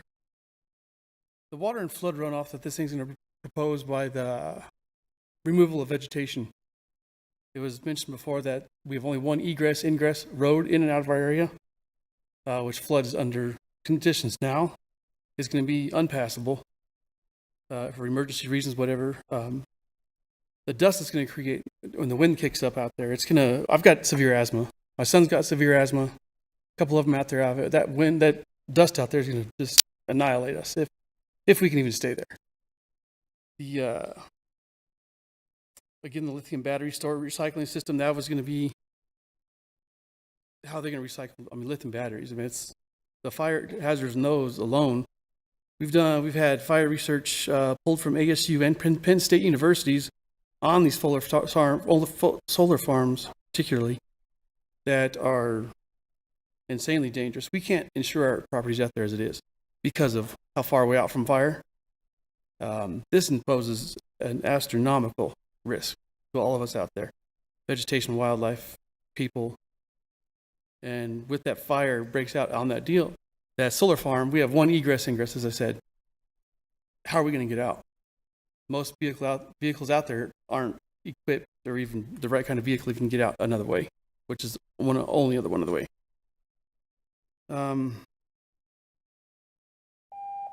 Perfect. Oh, that wasn't us. I'll just give the rest of my time to the next. Come on up.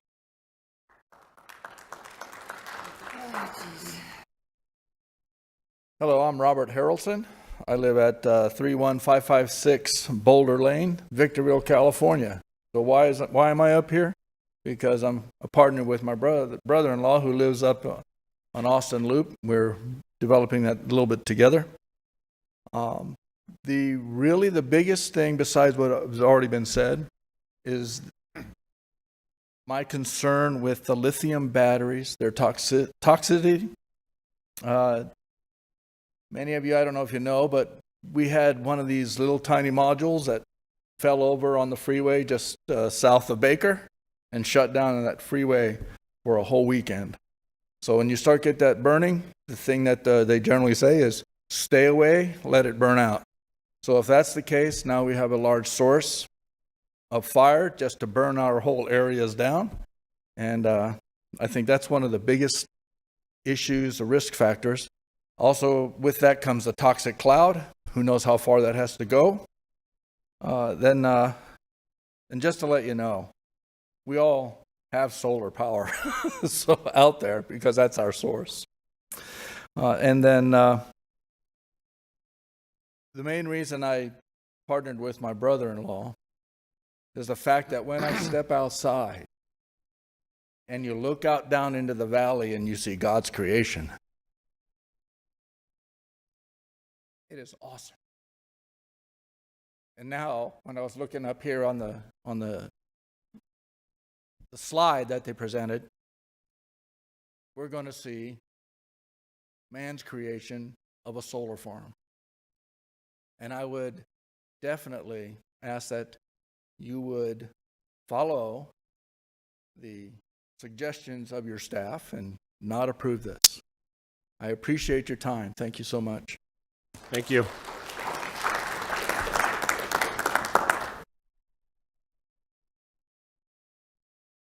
Good afternoon. My name is Jackie Baxter, and I live at 11375 East Scrub Oak Drive in Kingman, Arizona. I'm approximately 1 mile away from the proposed solar plant. And 10 years ago, when I came up here from Las Vegas, it was my dream to always have land. I've worked my entire life for the American dream of having my own land. Finally, it was presented to me. And I have 36 acres that are less than a mile from this monster, okay? We need your help. We really need your help. We don't even have a fire department that cares about us. We have to pay to have the fire be on our property. We all clear our property so that we can have, our stuff is safe from lightning and stuff. We don't even have water. Okay, the only water is the well that Blake Ranch owns. Okay, there's a well that we all use that well. That's it. We weren't even told that this was going to happen until 2 weeks ago when Mr. Blake died. All of a sudden, we saw these posters that were all over the place, that all of a sudden, my dream is now going to be overtaken by this? I have a disabled military Marine veteran that worked his whole entire life for this country so that he could look out like this gentleman just said. We could look out. I don't hear anything. I'm from the city. I was scared to death when I first got out here because I didn't know what it was like to have no lights. I didn't know what it was like to actually not hear everything. And now I'm going to lose it all? There's nothing for my children? I would like for somebody to listen to us, please. Thank you very much. Thank you.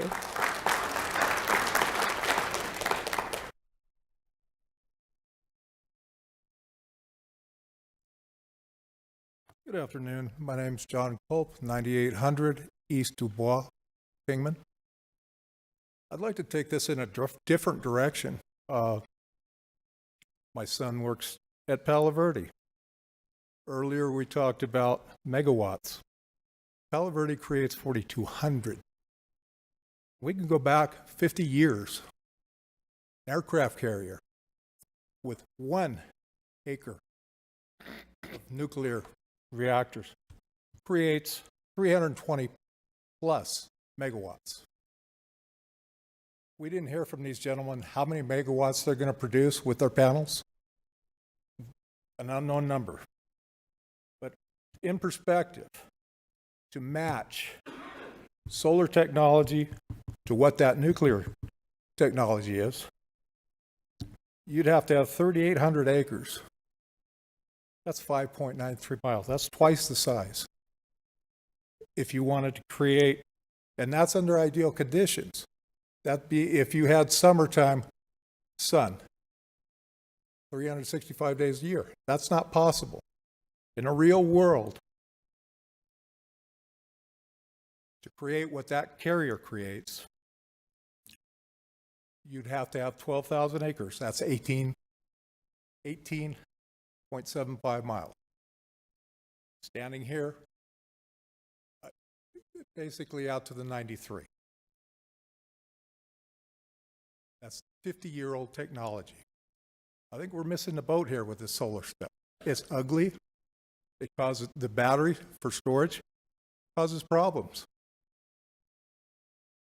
I also have property in Newberry Springs, California. That was the site of Solar One. That was the Carter administration. Kind of a slippery slope. Thank you very much. Okay, James Jordan, Brooke Pollock, Harry Griffin, and Sylvia Eplin. Yes. Just the one?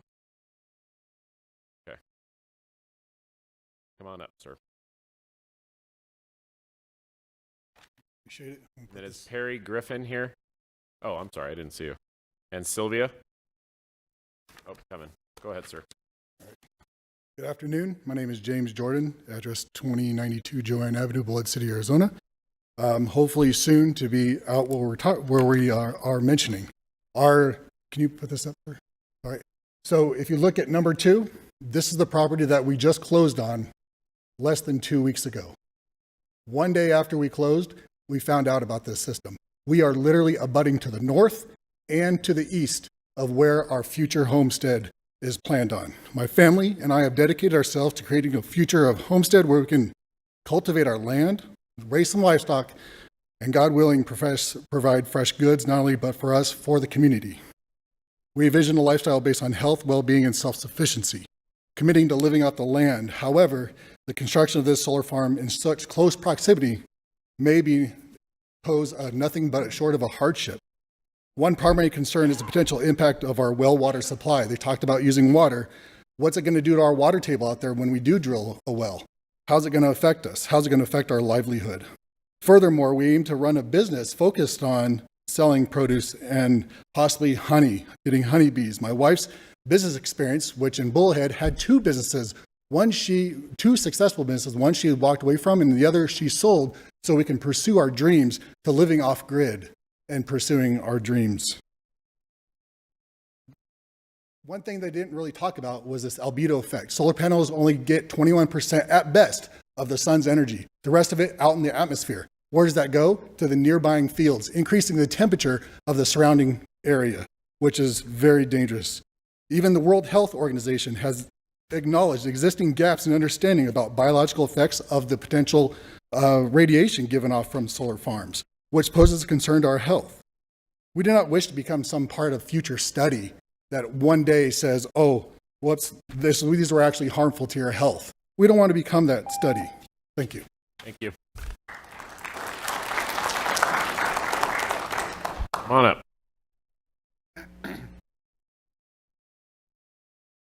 Perry Griffin, and I'm from Phoenix, Arizona. And I don't wear a suit and tie, by the way. Full address, please, sir. 14218 North 12th Street. Thank you. Anyway, my wife and I have been landowners since 2007 out here, and even though we're not currently living there, we plan on retiring in a couple of years to move on out there. And well, I hate to say it, but timing is everything. I feel like I'm getting ready to just move out there to watch all the construction of this solar farm, and by the time they may tear it down one day, I'll be dead, I suppose. But we all know the implications. You've heard plenty of implications about solar being produced out there. And the pictures were deceiving that guy showed you. I want to say he was probably laying down when he took that picture, but most of us have quite a view out there, and it's very beautiful. And to kind of like your seal up there, that's very beautiful. But put a solar farm right down the middle of that, and that's what we're getting, and that's what we're seeing. And so I just hope this doesn't change my direction myself. I hope you guys make the right decision on this. Thank you. Thank you. Sylvia Eplin.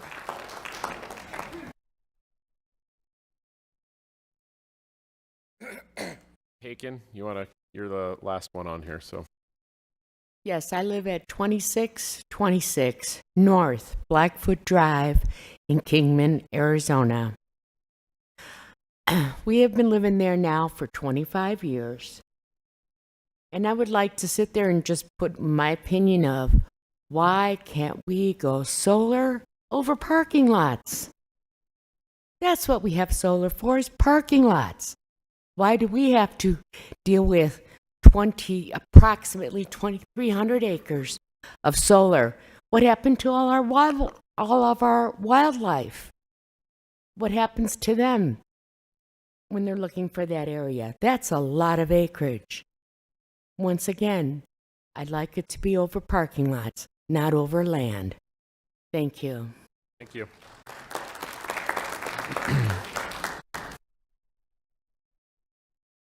Six. Come on up. For 6 minutes? Yep. I got this too. Other side.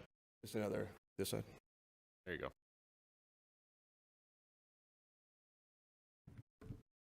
That the right direction? Okay. No. It's the same one. Okay. Ready?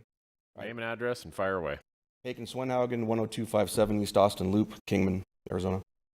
Ladies and gentlemen, we stand in strong and united opposition to the proposed solar farm by Amore Solar in the Peacock Mountains.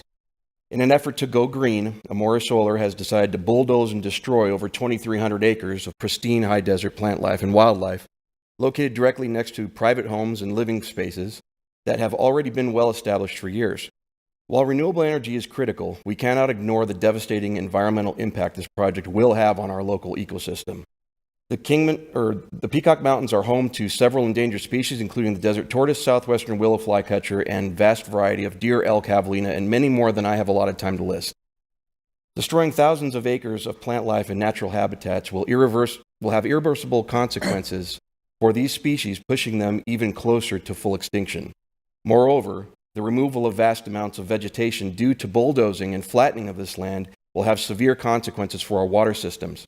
Plant life in the Peacock Mountains plays a vital role in stabilizing the soil and controlling the flow of water through our natural washes. Without this vegetation, rainwater will run off unchecked, increasing the risk of flash flooding and erosion. These changes will not only damage the local environment, but also disrupt the natural washes and water resources our community currently depends upon. Additionally, there are serious concerns regarding the legitimacy of this project. The records of residency and tax scrolls used by Amore Solar show residency as recent as 2007, raising questions about the depth of the company's connection and commitment to this area. The truth is, many of us who live here have only moved to this immediate area within the past 17 years. As you can see in this map, the numbers you see, that's who we know. The other areas, they're owned. We just don't know who they are. And it's right next to the red. So it's literally in people's backyard. Our community is growing and it deserves to be protected, not sacrificed for corporate interests that have little understanding of our home and its fragile ecosystems. We cannot allow this reckless destruction of our land for a project that has been pushed through without full regard for its long-term impacts. Our natural environment and our wildlife and our community are too valuable to be disregarded in this way. We have given everything we have to live how we do, where we do. How far away from town is far enough? What are your plans after the 25-year lease is up and the land has been fully destroyed? What kind of surcharges, fees, or service rates will affect our local residents if this power is actually consumed locally? In the packet Amore Solar provided, it claims that over 125,000 homes will be serviced with the power generated by this farm. According to ArizonaDemographics.com, Kingman, as of 2024, only has 36,146 homes within it. When I managed the 5-turbine wind farm right behind Nucor for Gamesa, the company I worked for told us to tell locals that all power generated by the turbines would be sent to and consumed by Kingman residents. Later, we found out that the power generated there actually routes to California. This proposal is very similar to what I remember being told to us back when we were building the turbines back in 2011. I was part of that project. Why not expand upon the already existing solar fields behind Nucor with its own freeway exit or the substation associated with the hundreds of turbines in flat open land between Kingman and Las Vegas? These areas are not lived in by anyone, and they are on raw open land with direct and open access from the freeways. This project doesn't even benefit Arizona residents in any way. I heard their guy who's for this project speak earlier, and he says after land is done being used up, it will be returned to its normal environment. Does this mean they come back and unbulldoze it? Do they bring the plant life and the wildlife back? The picture this company has used for reference, now that I'm able to see them, are either absolutely artificial intelligence, or they are manufactured in some way, or they were taken like this. Everybody that lives in the area is right behind me, and they can verify that those pictures were BS. The Peacock Mountains are homes to several endangered... Oh, I'm sorry, I got lost there. Okay.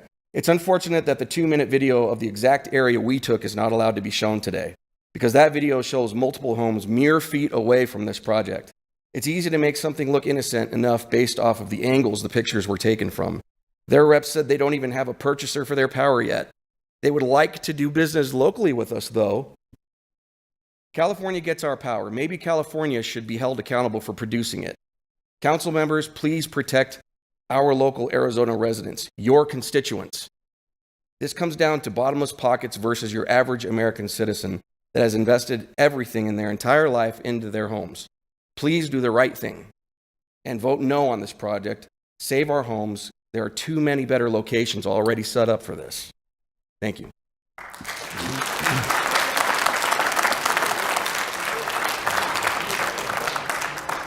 And lastly, before we close the public hearing, Darren Backham, Heather Douglas, Lane Brown, and Lori Backham are all against it but wish not to speak. So I'm going to go ahead and close the public hearing and ask the commissioners if they have any questions or comments for the applicant.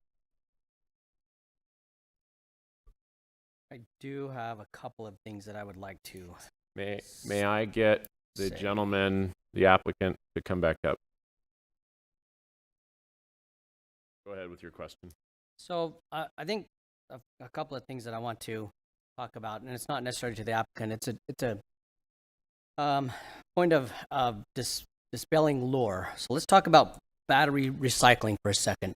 So I personally have a nephew who is working in a battery recycling plant that they have developed, and it is in working operation next to the Tesla factory in Sparks, Nevada. So battery recycling is happening. The technology is moving forward. Good for all of us, because I've been concerned as well. So that is a value add. I think there was another discussion about the Gila solar plant. That is a reflective plant. That is not a photovoltaic plant. So those are reflective panels that are designed specifically to reflect sunlight. And in order to create steam energy.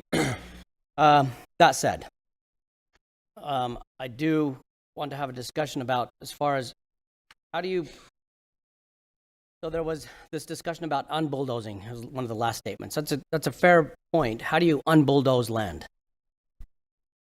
Yeah, I'm thinking there's maybe just some confusion. So there's going to have to be grading so that these solar panels can be installed. But that's what the revegetation plan is for, so that, again, this is a 35-year process where the panels are going to be there, and that is how the land gets restored. Because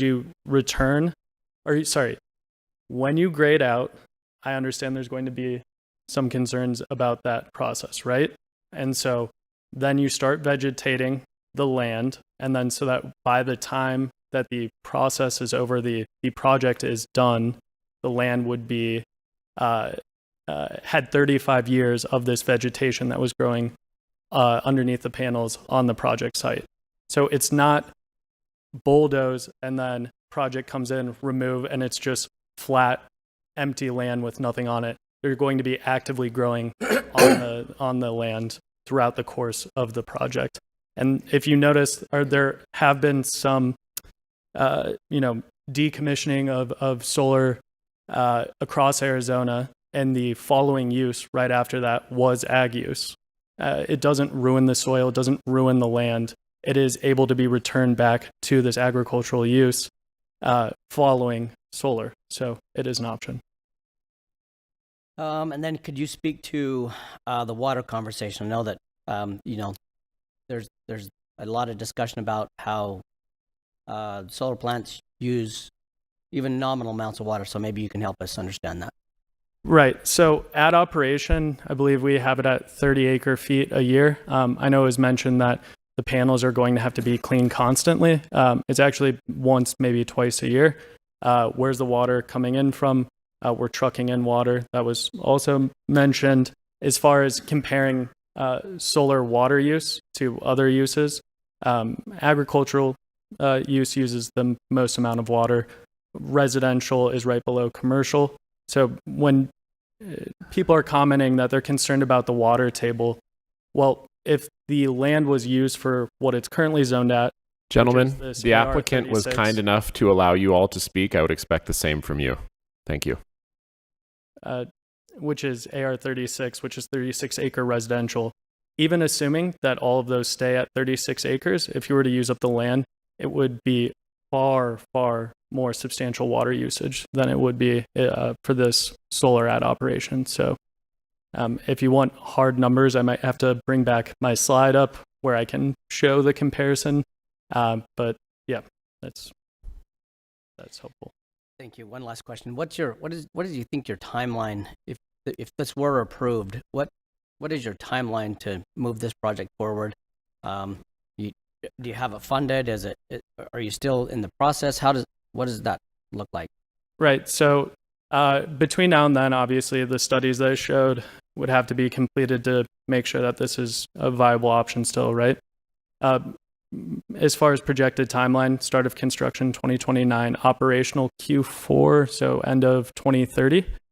So in the next 5 or 6 years. Any other questions, comments, concerns for the applicant? Commissioner Hubbard. We've had several of these. They always talk about a buffer zone. You're going to have any kind of a buffer zone or distance between, where it starts and where the houses are? What's the distance there?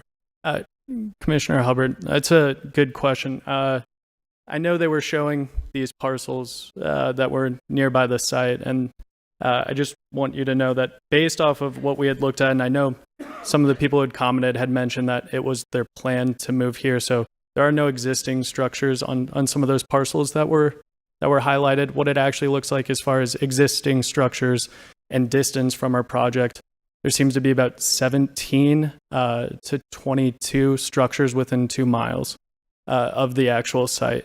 There are some that are very close, as mentioned. As far as a buffer is concerned, the minimum is that 100 feet from the property line. From where the panels start. And so for homes that are closer to the parcel line, if there's an already constructed home, again, this site plan that we had shown is not finalized. We're still very, very early stages.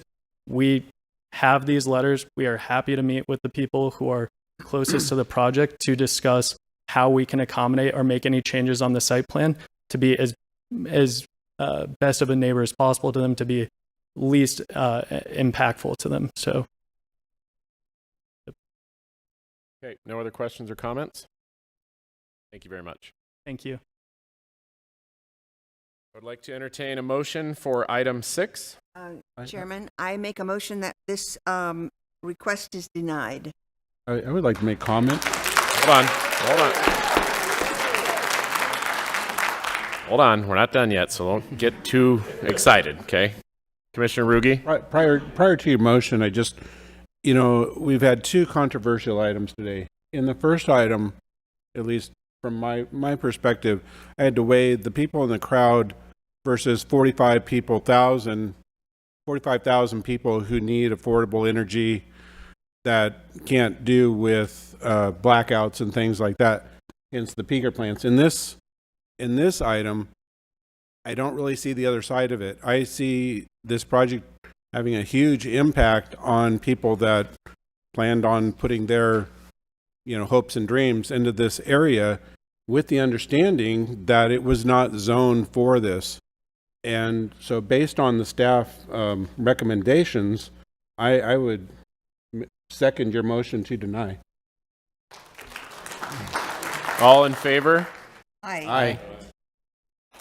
Any opposed? Hearing none, the motion carries. Or motion denies.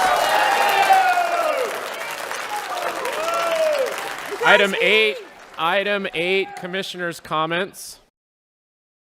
Oh, man. You guys are rowdy. Well,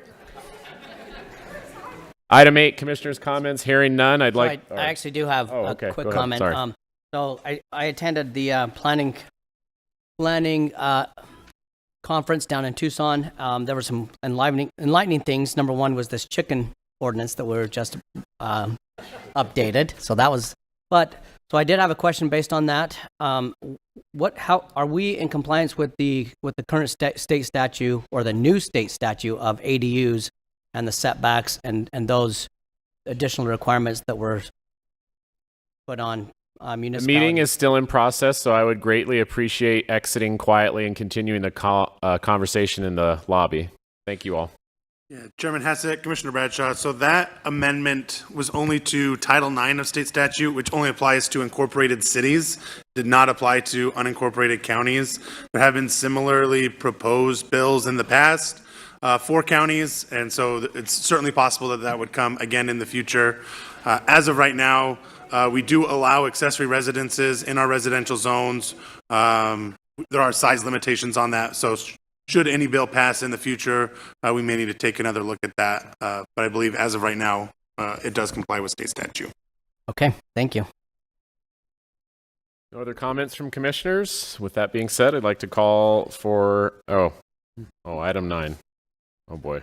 Call to the public. Come on down.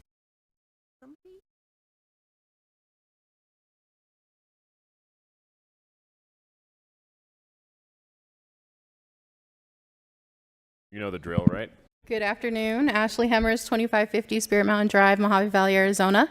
I'm here in official capacity as the tribal administrator for the Fort Mojave Indian Tribe, a federally recognized Indian tribe.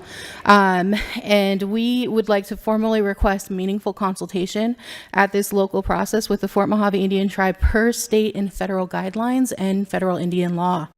We would also like to request a record of this commission's consultation engagement actions with federally recognized Indian tribes of Mojave County, specifically the Fort Mojave Indian Tribe, of which the county is currently named after.